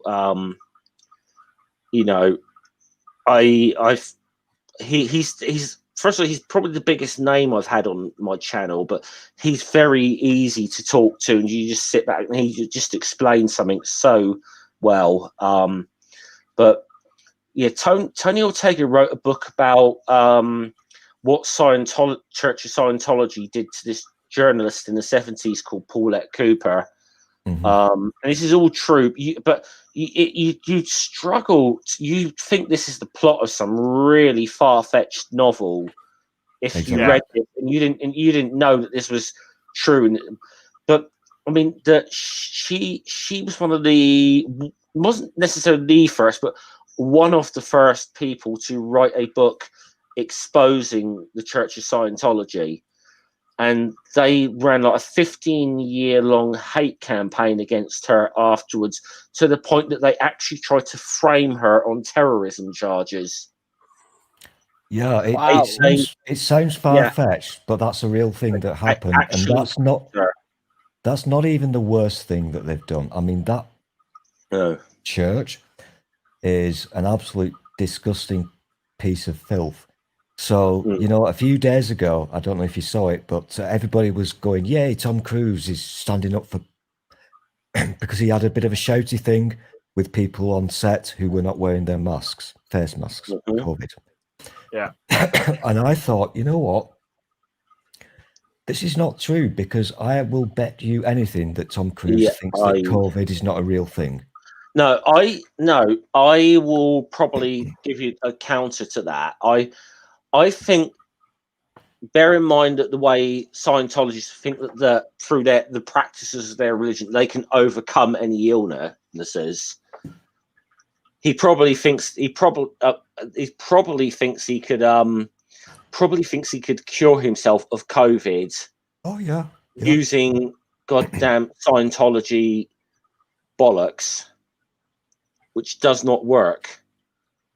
Unfortunately, I know a little bit too much about Scientology, because I'm old enough that back in 2007, that's when Scientology became more well-known and understood by normal people. Anonymous went after him about then, wasn't it? About then? Yeah.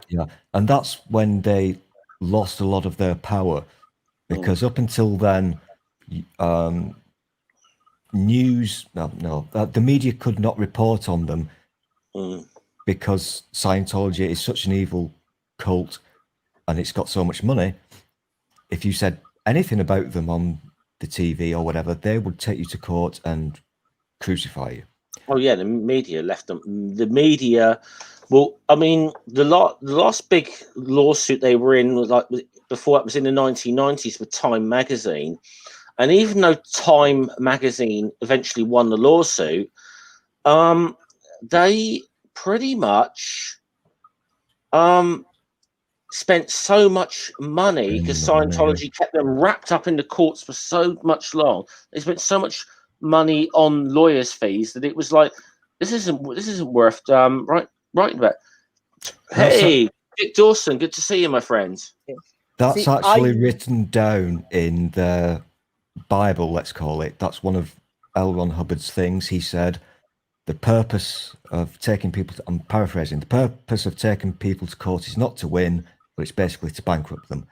Yeah. And if you've got enough money, and if you are Scientology, you're going to win every time in court because they drag the process out and blah, blah. And it feels very much like Scientology could be something out of an ancient conspiracy book. Yeah. It's the most ridiculous pile of nonsense you could ever read. But unfortunately, it's not, ha ha ha, look at those people. I mean, they've done some really bad shit over the years. Yeah, they And, wield some actual serious power, unfortunately. Yeah, it seems like the Church of Scientology took Randolph Thor's vice a little bit too seriously.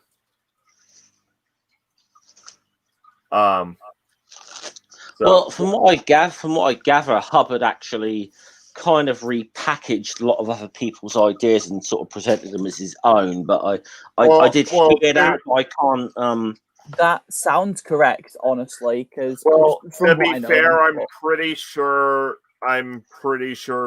Scientology was already a thing by the time the Will Time books were coming out. Yeah. I think the thing is that there's.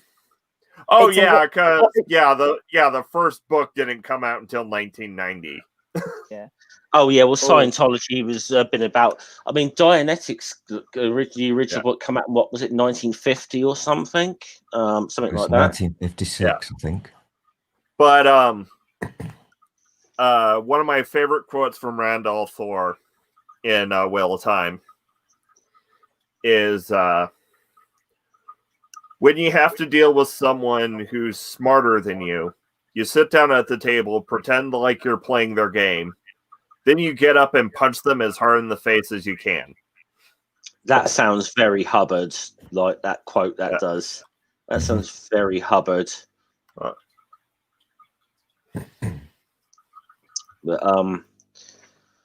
yeah, I feel like Hubbard probably took a lot of ideas from other people, but more half ideas than anything, and strung them together into something that functioned a bit better. Well, some of it's interesting. I mean, some of the it's interesting when you just get into Hubbard's like some of the claims that he made. Not just about with the science stuff, but about his own life and like his military service and that. Now, yeah, he was in the U.S. Navy or whatever, but he wasn't the decorated war hero he made himself out to be, at all. But yeah, okay, so yeah, here's the actual quote from The Gathering Storm. How do you fight someone smarter than yourself? Rand whispered. The answer is simple. You make her think that you're sitting down across the table from her, ready to play her game. Then you punch her in the face as hard as you can. Oh, by the way, Dick Dawson, we covered this a bit earlier on the stream, actually. About basically, I think the kind of origin of it was the Boxing Day was effectively the day with the going back, obviously centuries ago. It was kind of the day when the ritual got their leftovers from Christmas, put it all up in a box and gave it to the poor, kind of thing. I mean, that's a nice story, but it's obviously wrong. Yeah. The real answer is we're celebrating the day that Sam found it. Sam found their home. Really? Yeah. I mean, existing from the Garden of Eden onwards until I found a box, it was rather difficult to get comfy in an evening. Yeah. Yeah, that's why I'm saying Boxing Day celebrates the day you found your box. Yes. I'll, that's the Wikipedia article. I'll put that in the chat, but that's,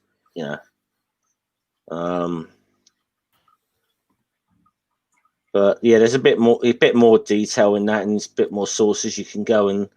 But yeah, pretty much that was pretty much as far as I understand it. The Christmas box thing is where it came from, but like a lot of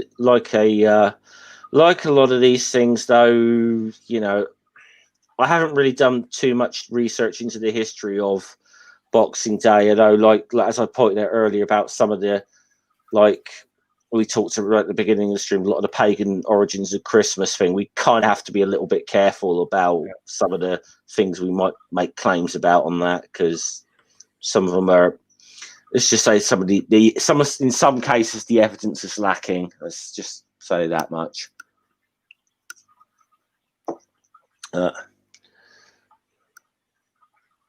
But yeah.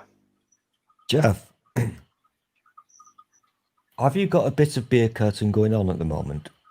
I certainly do. Mm-hmm. There is one behind there, actually. I'm not joking. There is a beer on standby behind there. I knew there would be. Yeah. There we go. See, so just to show my point. What is that? Moretti. I don't know what that means. It's show me the can. Okay, on it.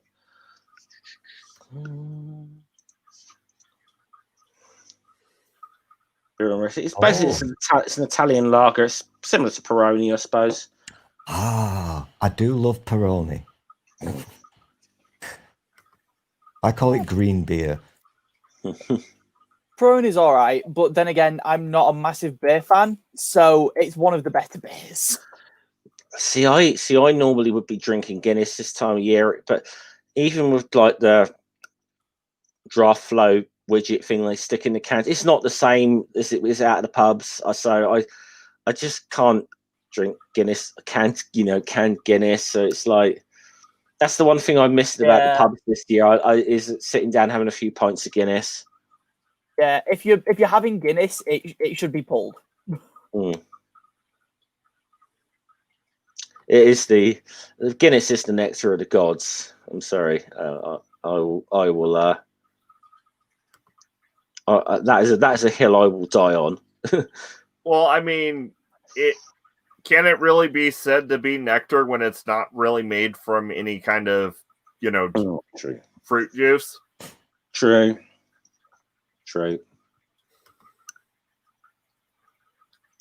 Point taken. Yeah. But funny, I think the only beer I've ever had a full pint of is Stella. And that's because my mate accidentally bought one too many Stellas when he was buying around. I don't think I've ever drank a full beer. Fair. I drink a lot more like cider, whiskey, Malibu. Oh, I've got whiskey behind here as well. Is it in the jar? Oh gosh.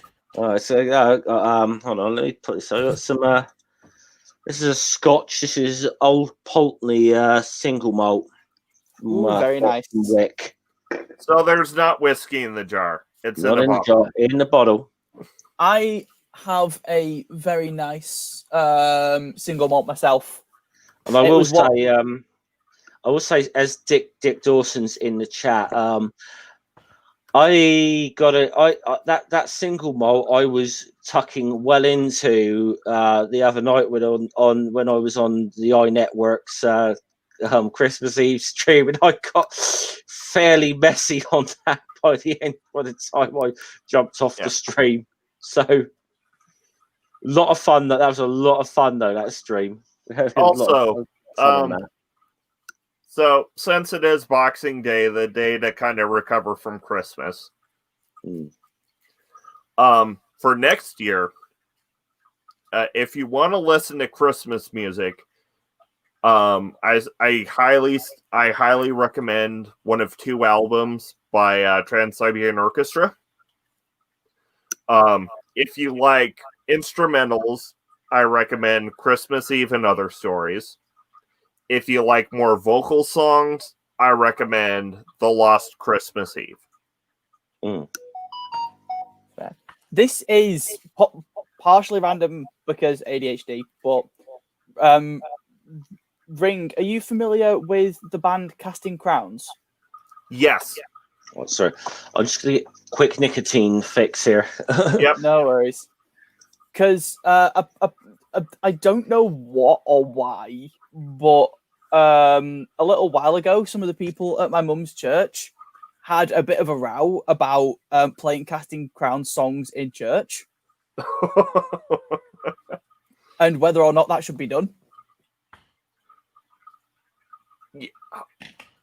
They do realize that Casting Crowns started out as a worship band, right?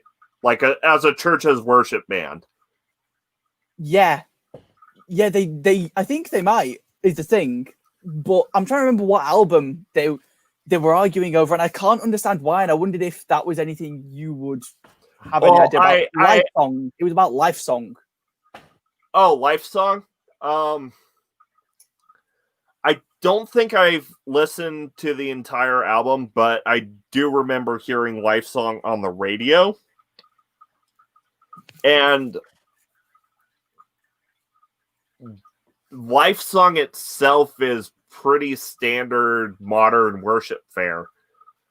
So yeah, and the thing is, they play all sorts of like Hillsong shit.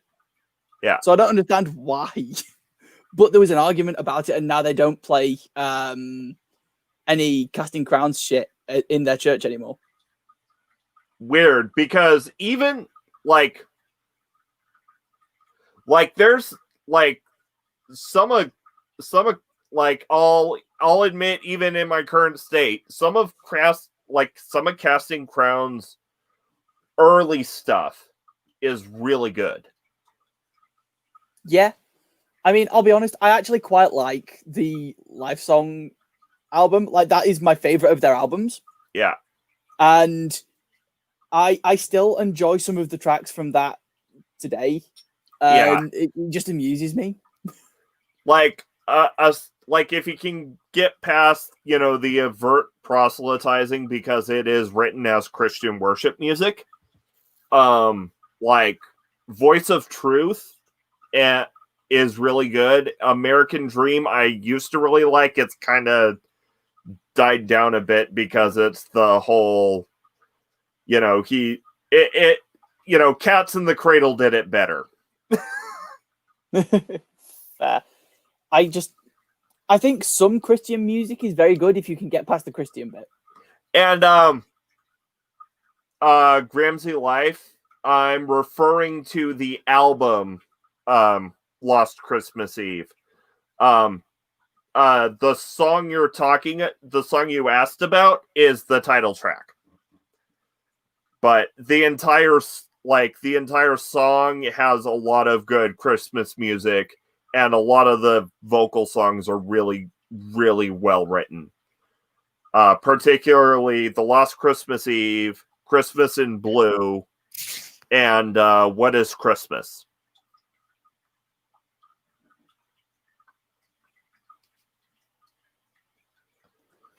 Yeah, people confuse me. Yeah. I bumped into an apologist the other day who said that Marcionism is heresy, but this guy's not a Trinitarian. Okay. And it's just like, you do realize you're a heretic, right? Yeah. Yeah. What is Marcionism? So Marcionism was an early Christian sect. Exactly what their beliefs are, I would need to Google, because I remember I remember there being some weird shit in there, but it was kind of. I think it was 1st or 2nd century.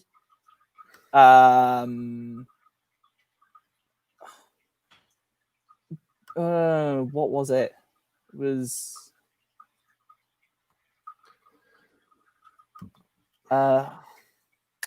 Oh, that was it. It was that the teachings of the New and Old Testament are incompatible, and therefore Jesus is a separate God who came to save us from Yahweh.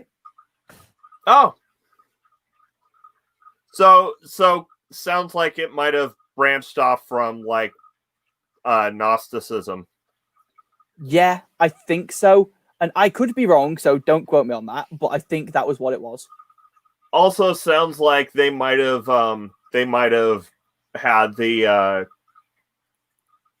assuming this is pre canonization of the Bible as we know it was 144 AD, I think was the okay. number. But so assuming this was pre canonization of the Bible as we know it, they probably they probably would have included the Gospel of Judas in their Bible. Possibly. I would need to Google Marcionism and to try and remember. The only reason I remember 144 is that I actively remember going, 12 times 12. Okay. Yeah. But because I know there's a bit in the Gospel of Judas where Jesus is like, yeah, I came here to save you from Yahweh. Yeah. I think he then referred to Yahweh under a different name, and it was weird. Yeah. But it was... Yeah. There's a whole lot of shit with some of the old Gnostic sects. But, yeah, like, I don't think he specifically said Yahweh. It's like, I came here to save you from the God that you're worshipping. Yeah.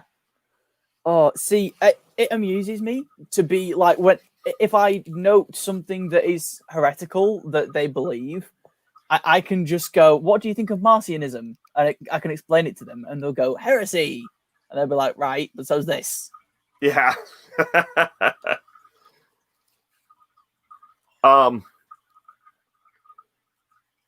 Though I will say when it comes to like late 2000s, early 2010s Christian bands, Casting Crowns is pretty good. Need to Breathe was good until they stopped going acoustic. I can see that. I've not listened to much of their shit, but I can see what you mean. Yeah, because like their acoustic stuff was really good, and then when they went electric, they just kind of went all same as everyone else, kind of. We'll have to do a stream on like contemporary Christian music, I think. Oh yeah, I could go on. Yeah, we'll have to. I mean, okay, Ramsey, are you talking about the old Newsboys or the new Newsboys? Because like their lineup completely changed in the mid 2000s.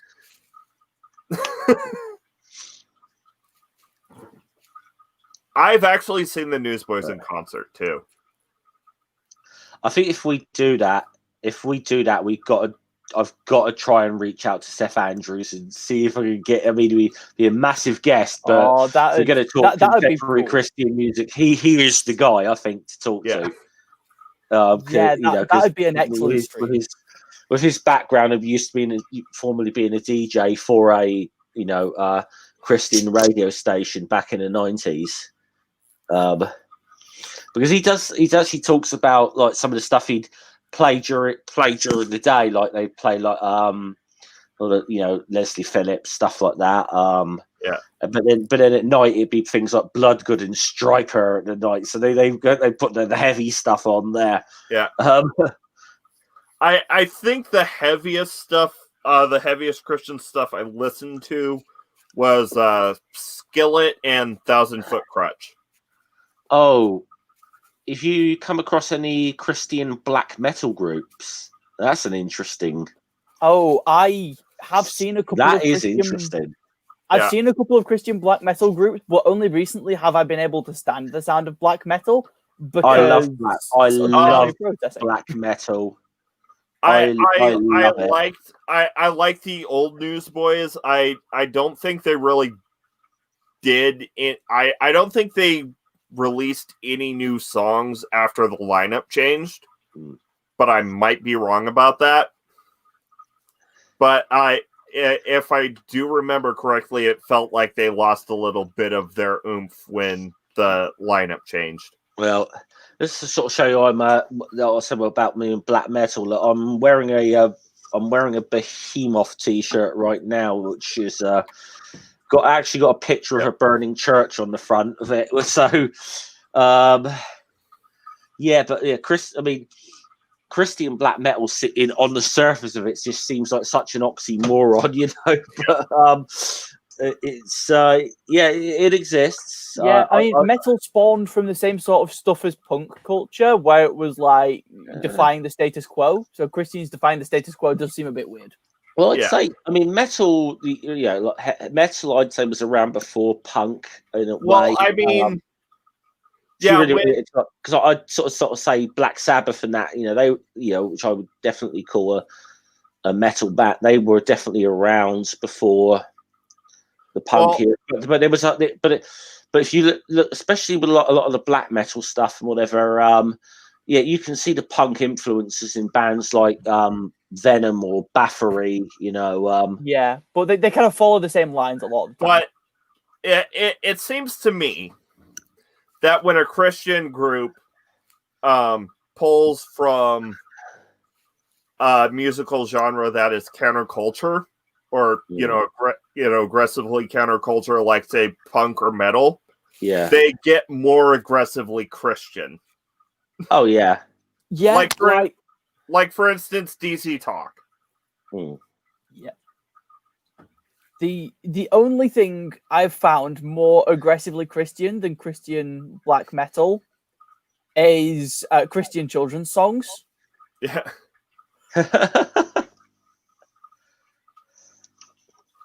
But in high school, they still tried to make us do like actions to kiddie songs, and it was like, what the fuck? Oh God. He came from heaven to earth. Yeah, those bastards. And the Lord is my tower, or whatever the fuck that was as well. But yeah, like Jesus Freak is aggressively Christian. Yep. Yeah. Though I will say, like Toby Mac lost his edge in the 2000s, in the 2010s.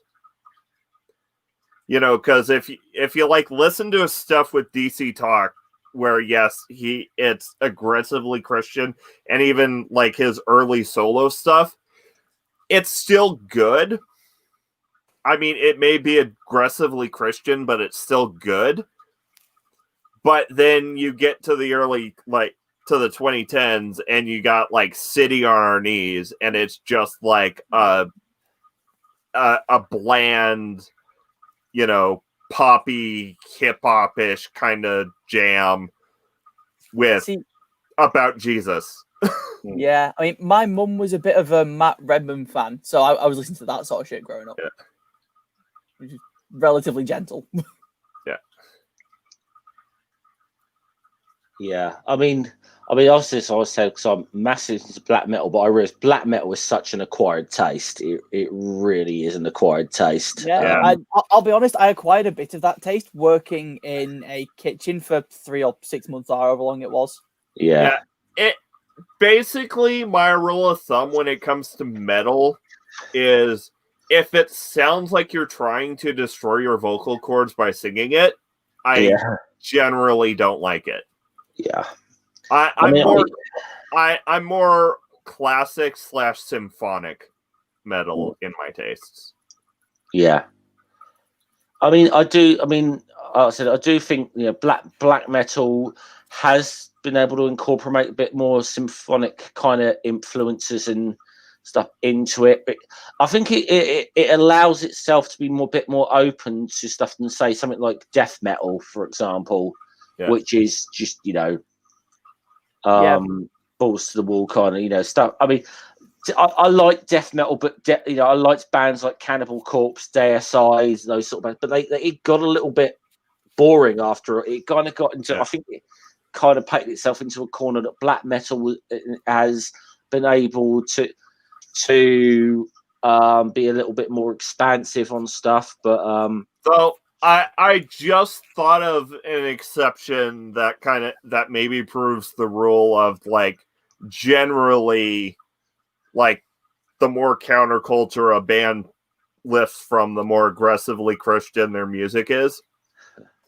And that would probably be Skillet. Because Skillet isn't actually that aggressively Christian, at least with their more well-known stuff.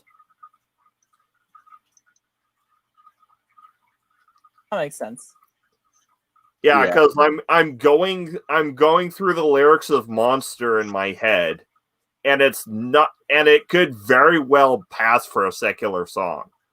Yeah, I mean, a lot of secular songs feel a bit Christian anyway. I mean, technically, Evanescence isn't a Christian band, but they don't feel it, especially with albums like Fallen. Well, I mean, technically, like, I mean, I only bring out the 1,000-year crutch when I'm talking about apologists. But I mean, when it comes to culture, everyone's kind of leaning on that 1,000-year crutch of Christian cultural domination. So there's always going to be Christian influence in Western media, no matter what the media is. It's just kind of how it is. Yeah, and that is kind of a thing we've just got to kind of accept and try and deal with. But it does mean that the more chilled out Christian songs, it can be like, is this Christian or is this just drawing heavily in imagery? Yeah. I'll post a link to something. This is the sort of this is a Wikipedia article. I'm going to post in the YouTube side chat here. Unblack metal, which is the kind of a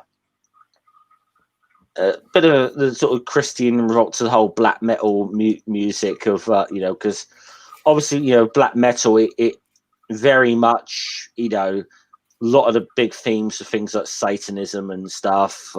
So although as I said, even though some of those bands are so damn. I love the music, but some of them are such arseholes. They're so damn elitist and like with a lot of them they would identify with like theistic Satanism, and they would just they would just look down their nose at anyone who was like Anton LaVey sort of person, or But like when it comes but yeah, like in terms of what I call the 1,000-year crutch, like I said, I tend to use it more on, like, I tend to bring it out more when I'm talking about Christian apologists and or anti-theists. I kind of do it that way too. Yeah, that makes sense. Yeah, I will say I do not identify with anti-theism at all. Yeah. Most anti-theists rub me the wrong way at least a bit. Yeah. But the idea of the 1,000-year crutch is you're essentially using the 1,000 years of Christian cultural domination in Europe and European descended cultures as a crutch. Yeah, your argument is this particular religion is bad, therefore religion is bad. Or more like, I disprove, or I prove. Well, so the way apologists use it is I prove a concept of God could possibly exist, thus the Christian God exists. Yeah, that's And then for the anti-theists is I disproved God as depicted in the Bible, thus no Therefore, gods no exist. gods. Yeah, Yeah. And that's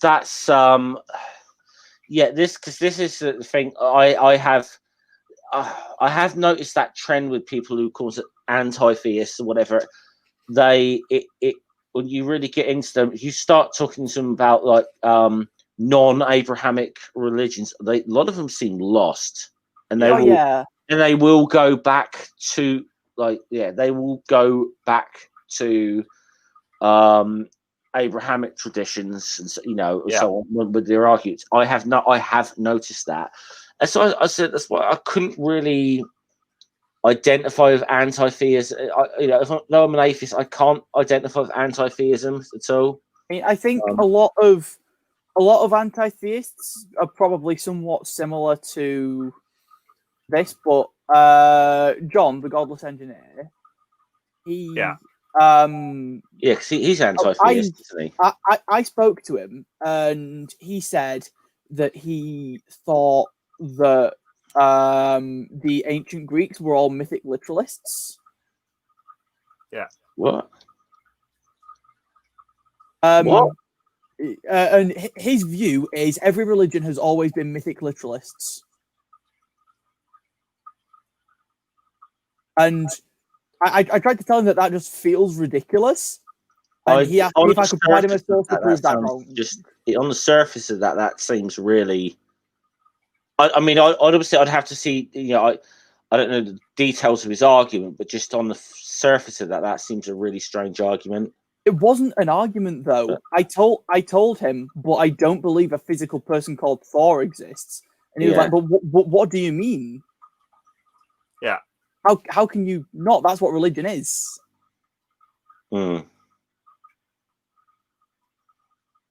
Yes. And so when you look at it like that, I can, if that's your only conception of it, I can understand being anti-theist. See you later, Gramsci. See ya. But the fact that so many people seem to have that view of theism baffles me. Well, like, technically, in a way, like, it could be said that I technically, in a way, believe in Santa Claus. It's like, do I believe there's a red man who, there's a man in a red suit who lives in the North Pole and owns an elf sweatshop? No. Well, no, he was in the chat earlier. I do, but I don't know if he's still listening. But I do believe in Jolly Saint Dick. Yeah, but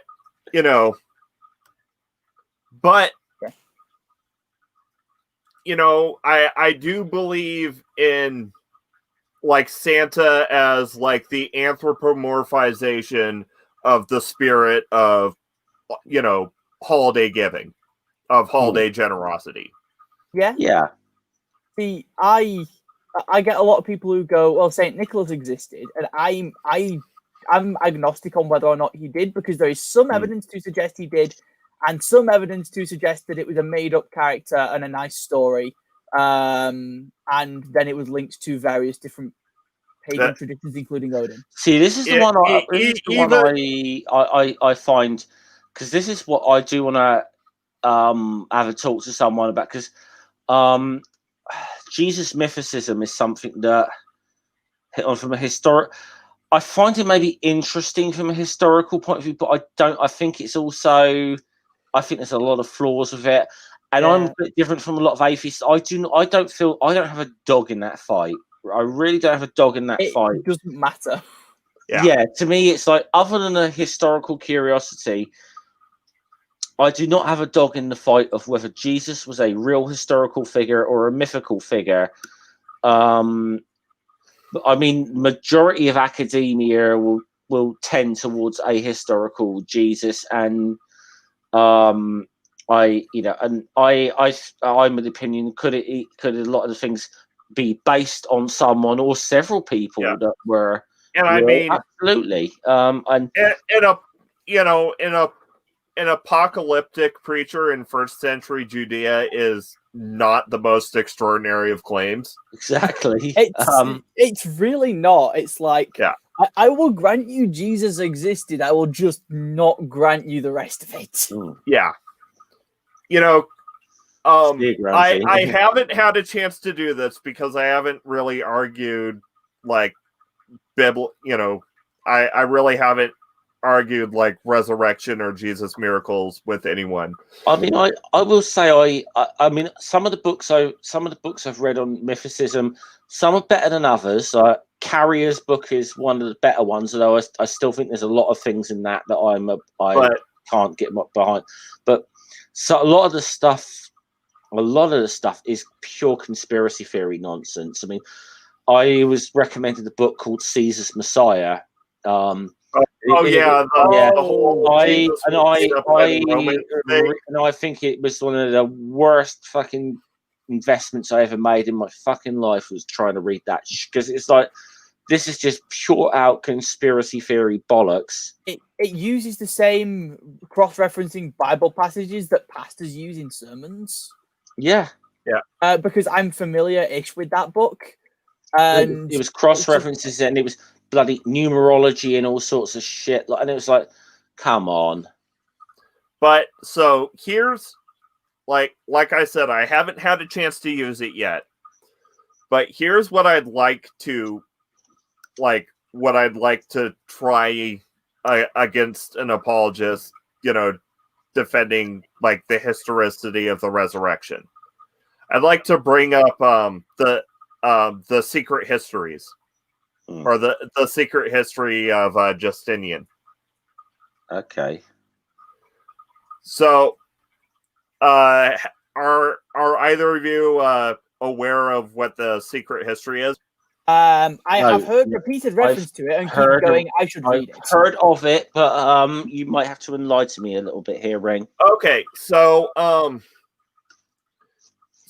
Justinian's life was chronicled by by one of the members of his like council of advisors, who was essentially a historian and his biographer. Well, turns out after a couple years after Justinian died, this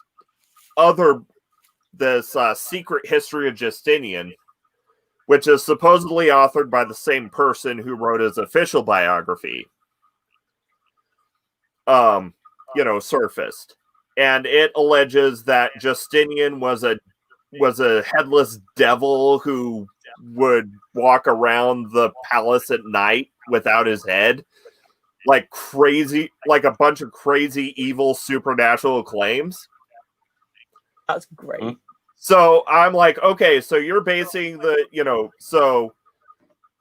miracles of Jesus are historical because they're reported in the Gospels. So the secret history of Justinian reports that he was a headless devil. So Justinian must have also literally been a headless devil. I quite like that. I think the one you'd need to use that the one who I think loves to debate the historicity of the resurrection, as far as I know, is S.J. Thomason. She's the apologist I think who loves to challenge people on that debate on the resurrection. Is her. Yeah. See, I find her very frustrating in a way, because I don't. She's clearly not dumb, but it's like, and a lot of the time you listen to her, she can talk a lot of good sense, and then she says something so fucking insane. It is bizarre. SJ will come out with some weird shit. Yeah, it's like she's clearly not a dumb person at all, but and then she can make some like quite coherent and quite rational arguments, and then we'll come out with something so fucking insane.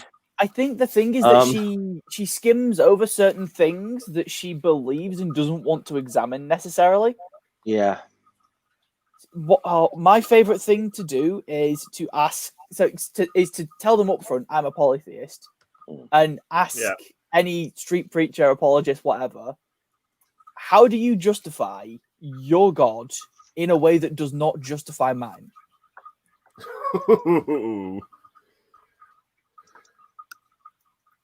And normally they'll go to devils, and then I'll say, how can I tell the difference between my God's telling the truth and your God telling the truth? I think my atheism may be just been challenged. How so? God has just followed me on Twitter. I know I've got to say it hasn't got the blue check mark there, so I've got to be a little careful. But are we talking the tweet of God or God the good one? A God from YouTube. Nice. God, see. Yeah. That's because there was a joke, wasn't there? God is real, and he's got 23 Twitter accounts to prove it. Yeah. Yep. Yeah. See, the real secret is that I'm hiding all the evidence for every God in my box, and none of you can see it. Right. Well, rings so drop out for a couple of minutes, sex, but No worries. yeah. Yeah, I'll keep this going. I was going to wrap this up ages ago, but we've had such a good conversation. I just want to keep this going. Yeah, it was a good conversation. Yeah, I find it funny that I am. Someone asked me the other day if it bothered me the thought that I might be wrong about, well, I guess anything, but they were implying religion. And no, not really. No, I mean, I got to admit, last time I got into something with street preachers, they were tried to run a pre-sup script on me. Oh, pre-sup's fun. Yeah, they were a little bit miffed with some of the answers I gave, and I actually, because the guy was parroting Sci 10, basically he was parroting Sci 10 and I actually had to say to him at one point, says, dude, you do realise I've had arguments on social media with Sci 10 who you are parroting right now. And he just goes like, oh, you just see the way he's just deflated when I told him that, you know. Yeah, I didn't say this, but a while back I bumped into someone who was clearly using, I think it was Ray Comfort's whole "evil people should be punished" script. Oh God, Ray Comfort is. Let's be honest. Ray Comfort would have been. He's a bit like Hovind to me in the fact that the best that man could have aspired to in life, and he not found religion, is being a used car salesman. Though I'm kind of half hoping I sometime run across Ray Comfort. Or at least I like kind of hope that he tries to use his script against me. If I ever see the one thing to me, if I ever ran into Ray, I mean, it's not likely to happen because I don't see him coming to England to film anything. But if I ever ran into him, I would be like insisting like that I would just be getting my own camera phone out at the same time. Like I'm having my own film of this because you know what happens when he accosts atheists on the street or whatever. Is he films them and he edits it in a way to make people look bad. But so I would definitely be like, I'm getting my phone out and I'm recording this. So you edit this up. I'm going to put the full fucking conversation out. But because I know what my answer is like it, if you've taken the name of the Lord, if you've taken the name of the Lord in vain. Yeah. My answer would be an honest no. Because God is not a name, God is a title. And I have used Yahweh in vain. I've used Yahweh in vain quite a lot. Hold on, hold on. Jehovah. How can it get any worse? As a blasphemer. See, I would just, if I ever bumped into someone who tried that sort of argument, I would just look them dead in the eye and go, dear fucking Yahweh, you're stupid. Well, I thought it was funny because I actually was somewhat surprised last week when myself and Noodle were doing our Asterix singing, when they actually went to Jerusalem, and they, you know, and one of the characters actually said, well, you know, by Yahweh, you know, Yeah. It was I don't know, it just surprised me in a little while when I Well, read. yeah, because they actually that is inaccurate, because they wouldn't have said by Yahweh. They would have said like by the God of Abraham or something like that. Yeah. I always quite like, is it Abraham, Isaac, and Joseph? Is at some point, Abraham, Isaac, and Jacob. Jacob, sorry, yeah. At some point, I am planning a video that is basically, I've not decided on the title yet, but the title will probably be something along the lines of, it's not a hegemony. I swear on the God of Jacob, Isaac, and fuck. Whatever that phrase is there that my brain's now blanking on. Yeah. That as a video title. And then just be like, hey, look, the Abrahamic religions are way bigger than I think is probably reasonable. Fuck's sake. Yeah. Well, I mean, the Abrahamic religions have culturally dominated a good chunk of the world for, well, in the case of Christianity, like 1,000 years. Yeah. Yeah, I mean, I'll be honest. I have a list of video ideas, and actually, also in the case of Islam.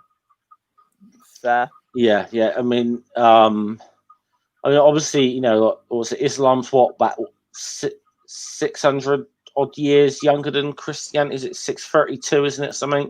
Yeah. It started later than Christianity, but it like exploded into dominance that. Yeah, and it does. You know, I felt this someone yesterday that I think this may have been on Hop's stream. That I mean, you know, Islam is probably going to overtake Christianity as, you know, the most popular religion on Earth at some point in this century, easily, if not, you know, if not in the next 20 years. Yeah. You know, I really want to brush up on Islamic apologetics at some point, but I already know the Christian ones, so I'm starting with them.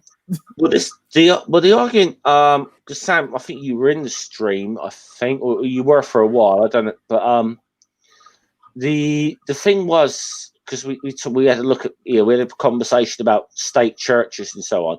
Oh, I yes, I had an argument with an American on Twitter, because obviously, you know, there is no church-state link with America, but with an argument with an American who was arguing that, you know, we need to have church and state linked. And the one question he suddenly found himself, I said, so which church is going to be linked to the state? Yeah. Christian church. You're like, hold on. No. You know, I'm like, no, you're not getting away with that one. You know, you're not fucking getting away with an answer like that. I said, now, so if they put it to some sort of a vote in the United States of we're going to have a state church, which one will it be? Well, I'll tell you now, the Roman Catholics have got the largest voting bloc. Well, no, you can't be Catholicism. We're like, well, so do you see your fucking problem now? Yeah. And I said this in a Discord that Sam's also in, so Sam probably already knows. Sam's probably already read this. Whoa. Don't use language like that on my channel, please, Ring. Discord is bad. Fucking hates it after the shit I had last night trying to get in fucking Jen's stream. Fuck Discord. But so here, like, if it weren't for the fact that it objectively harms anyone who's not a cishet, cishet male or cishet Christian male.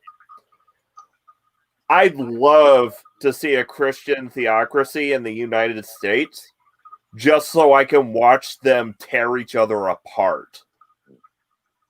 Well, this happen? Didn't it? With one of the stunts that the Satanic Temple pulled in. I can't remember if it was in Oklahoma or not. I'm not entirely sure if it was that one. But when one of the states that on the bill, they got a statue of the Ten Commandments put up. So the Satanic Temple did what they do and like saying, cool, you put that up. We're petitioning to have a statue of Baphomet put right next to it. Yeah.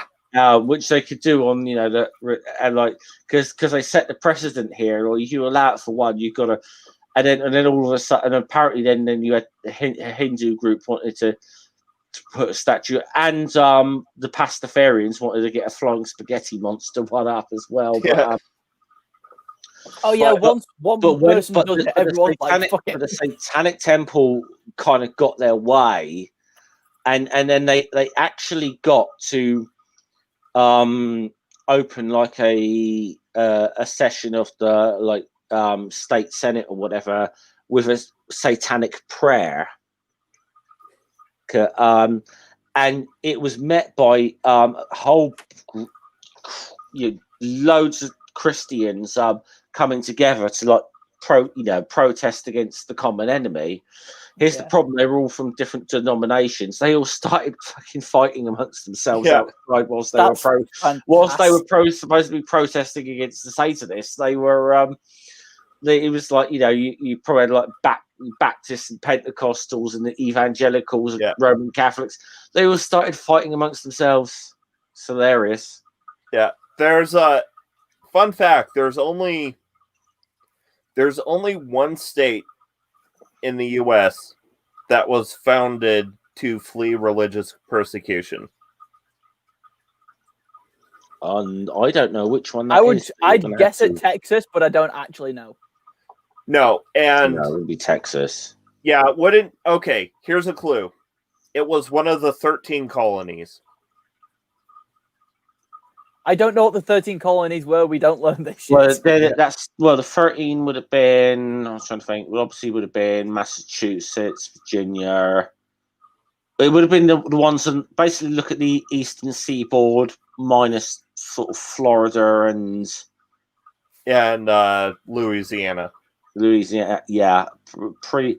So, so it'd be like Massachusetts, Vermont, New Hampshire, New York, obviously. I suppose the Carolinas. I'm just gonna. This is purely a guess. I'm just gonna say Massachusetts. No, you're close though. The answer is Rhode Island. The religious persecution they were fleeing was from Massachusetts. Okay.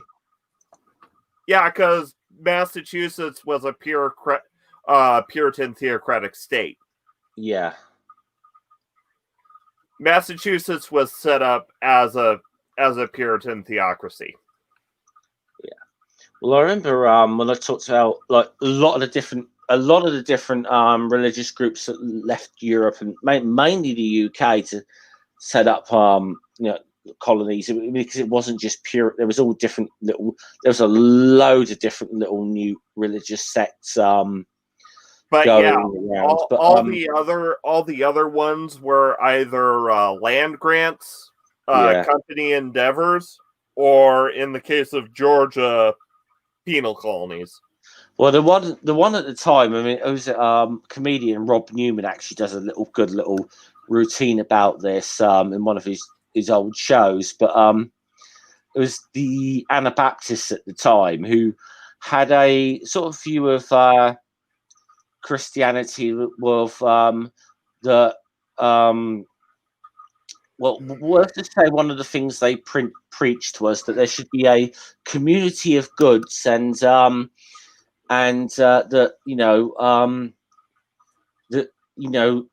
even the poorest people should be able to share equally within the lands of the states. Basically, they were providing a Jacobean version of Karl Marx here, and so you could just imagine, like, saying, yes, there should be communication because we should all have, the poorest people should be able to share equally with the richest people, and you could just see, like, get on the fucking boat, Yeah, there's something about there's something about Christianity that makes it want to turn communist. I wonder why? Could it be the fact that Jesus was a comrade? Maybe. Possibly. I mean, Possibly. Not our good white Christian capitalist Jesus.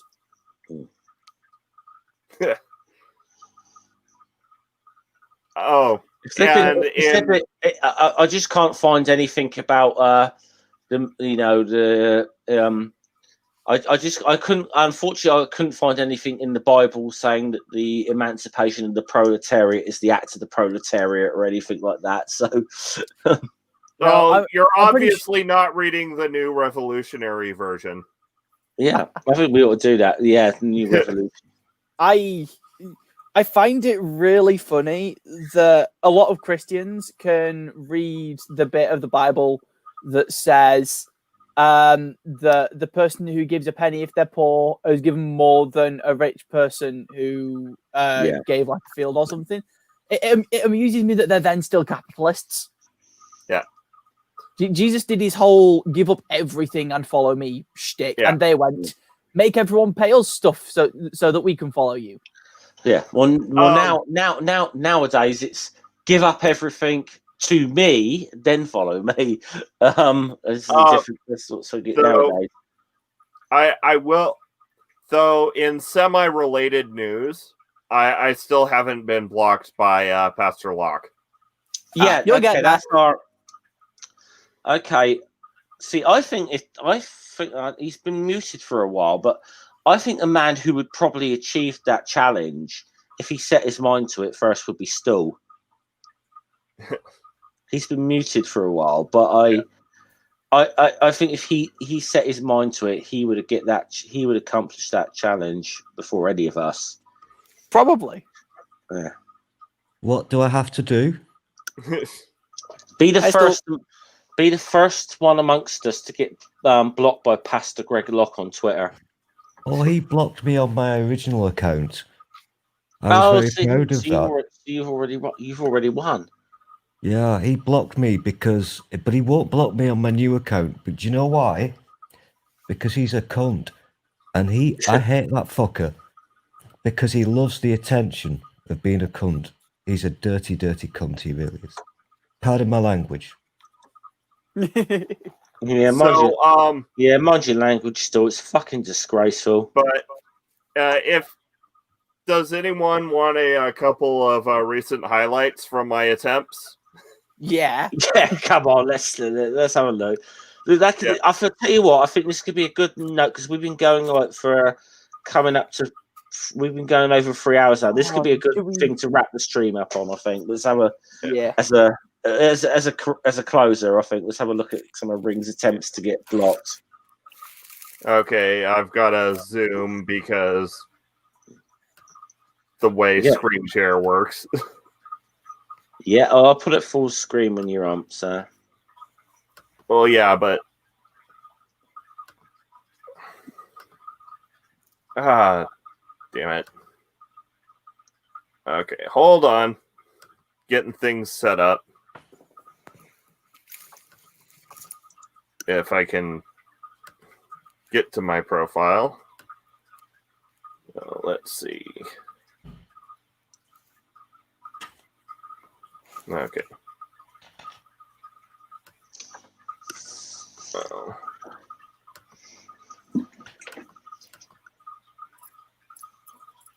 Okay, so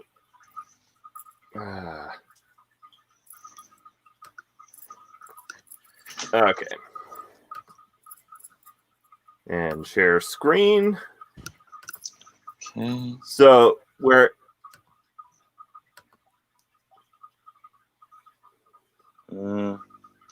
Oh, there it is. Hold on. yeah, okay.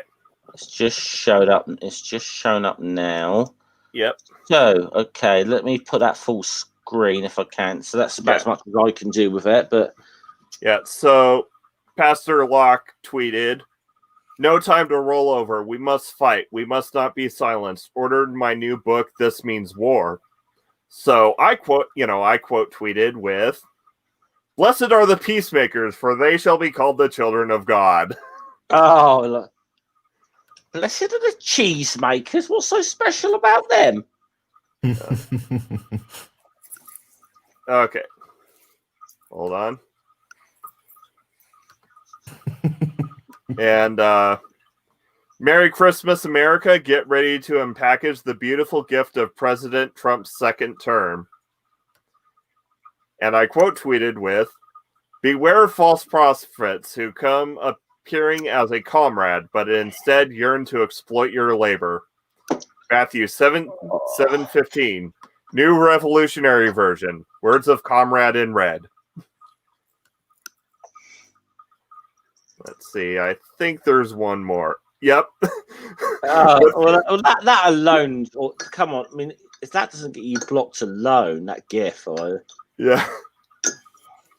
So every single preacher in the Bible, including Jesus, spoke out against corrupt politics. Every single one. Tell us, is it lawful to give unto Caesar or not? But Jesus saw the trap and replied, "Hypocrites, why tempt me? Show me the tribute money." They brought a coin. He asked, "Whose image is this?" "Caesar's." Then he said, "Render unto Caesar what is Caesar's." Okay. That person needs. Oh, I do not like him at all. Yeah. Yeah, fuck him. He's an asshole. You should just at him in random threads and see if that gets you blocked. Yeah. See, I'm just more insulting with stuff I reply to him with. Well, I tend to reply to my favourite Sam Elliott meme. You know, the one that says, "You're a special kind of stupid, aren't you?" I tend to just not respond to him and just sit there and laugh. But yeah, I'm having fun trolling him with quotes from the Gospels. He's just such an attention whore, and that's why it's difficult for you to get blocked by him, because it gets him more views and clicks. You know, he enjoys it. He's a piece of shit. Very, very evil piece of shit. Yeah. Okay, guys, I'm going to start winding this stream up because we're coming up on 3.5 hours. So we'll just do the traditional go around the room and plug anything you want to plug. I'll start with Sam. Next few days, I am releasing a video on minority identities and kind of stuff relating to that. It'll be out before the new year. And my channel artist is doing commissions at the moment. Their social media shit is in the description of all my videos. Cool. Ring? Well, tomorrow is the beginning of season 3 of Media Musings, where we will be talking about Die Hard.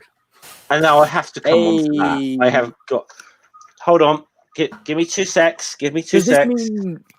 Does this mean this evening I have to watch Die Hard? Yeah, probably. I'm gonna try and rewatch it. Yes, I will try and be around for that tomorrow. No promises. Yeah. By the way, I will come in and I will be wearing this. Yeah. My Christmas jumper. Yeah. Mm-hmm. And okay. Next week, even though we're still in the same campaign, I'm just gonna go ahead and call, because we've been on hiatus for a couple weeks. I'm gonna go ahead and call it, the beginning of season 2. So next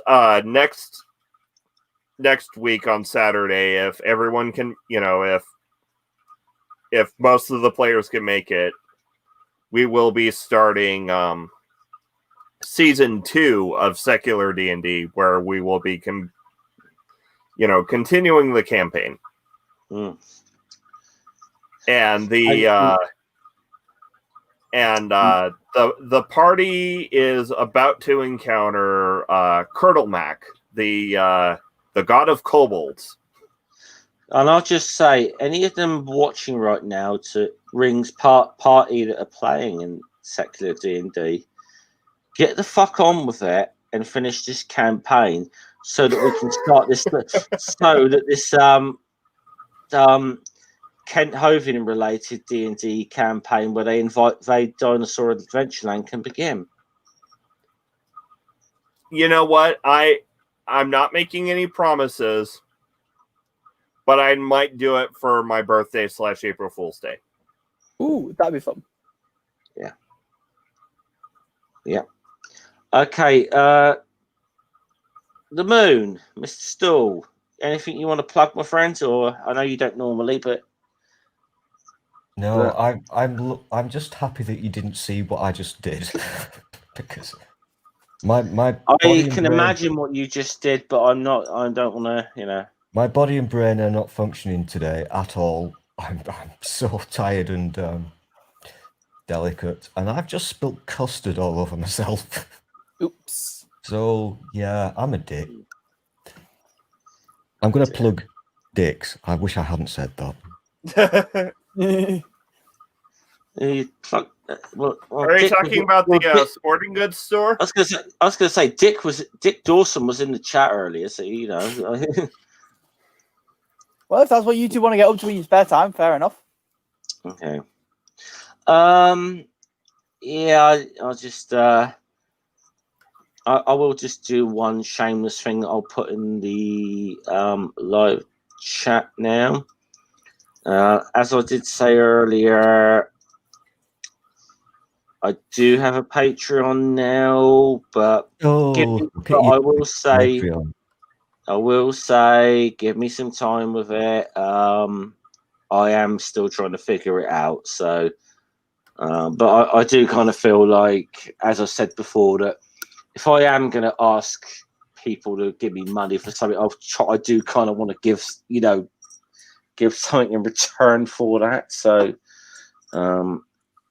but also, I literally just made my Patreon live. Yeah. So if you want to support Rings, myself, Noodle, probably in the new year we'll be back with the Asterix streams, which I enjoy doing. And I've said this a few times, but I am planning to try and do. The idea is to try and do a bit more of my channel going into the new year. We'll see how that goes, because I'm pretty sure I've said this every fucking year. So, but I definitely want to try and reach out and get some more, do some more interviews and stuff. So we'll see how that goes. Otherwise, yeah, it's kind of it for me, really. Okie doke. I think we're going to bring this to an end. I was sort of thinking this would be like an hour and a half, maybe 2 hour stream. We've been going for 3.5 because we've had some good conversations through this one. I think it's yeah. So hope everybody had a nice everyone in the chat and everyone watching had a nice Christmas, and hope you guys have a happy New Year. Might stream again before New Year. I don't know. Definitely, I'll probably be on Rings tomorrow for Media Musings because I fucking love Die Hard. But otherwise, I might take a break from YouTube for a day or two because I probably need to. So, one last thing. I'm half considering doing one of those video responses to Braxton Hunter's questions, but I do have at least one episode of Dungeons and Divinity to do before I get onto that. Okay, cool. I am honestly also tempted to do a response to that, but like from a pagan perspective. I'd do a response. I haven't actually watched Braxton Hunter's thing yet, so I haven't been paying attention on that, to be honest. So Fair. okay, so anyway, I'm going to bring this to a close now. Thanks to Ring, Sam, Stool for joining. Thanks to everyone who's been in the chat. Thanks to anyone who's just been watching and lurking in the background and hasn't been in the chat. We shall bring this all to a close now. So have a good one and salute.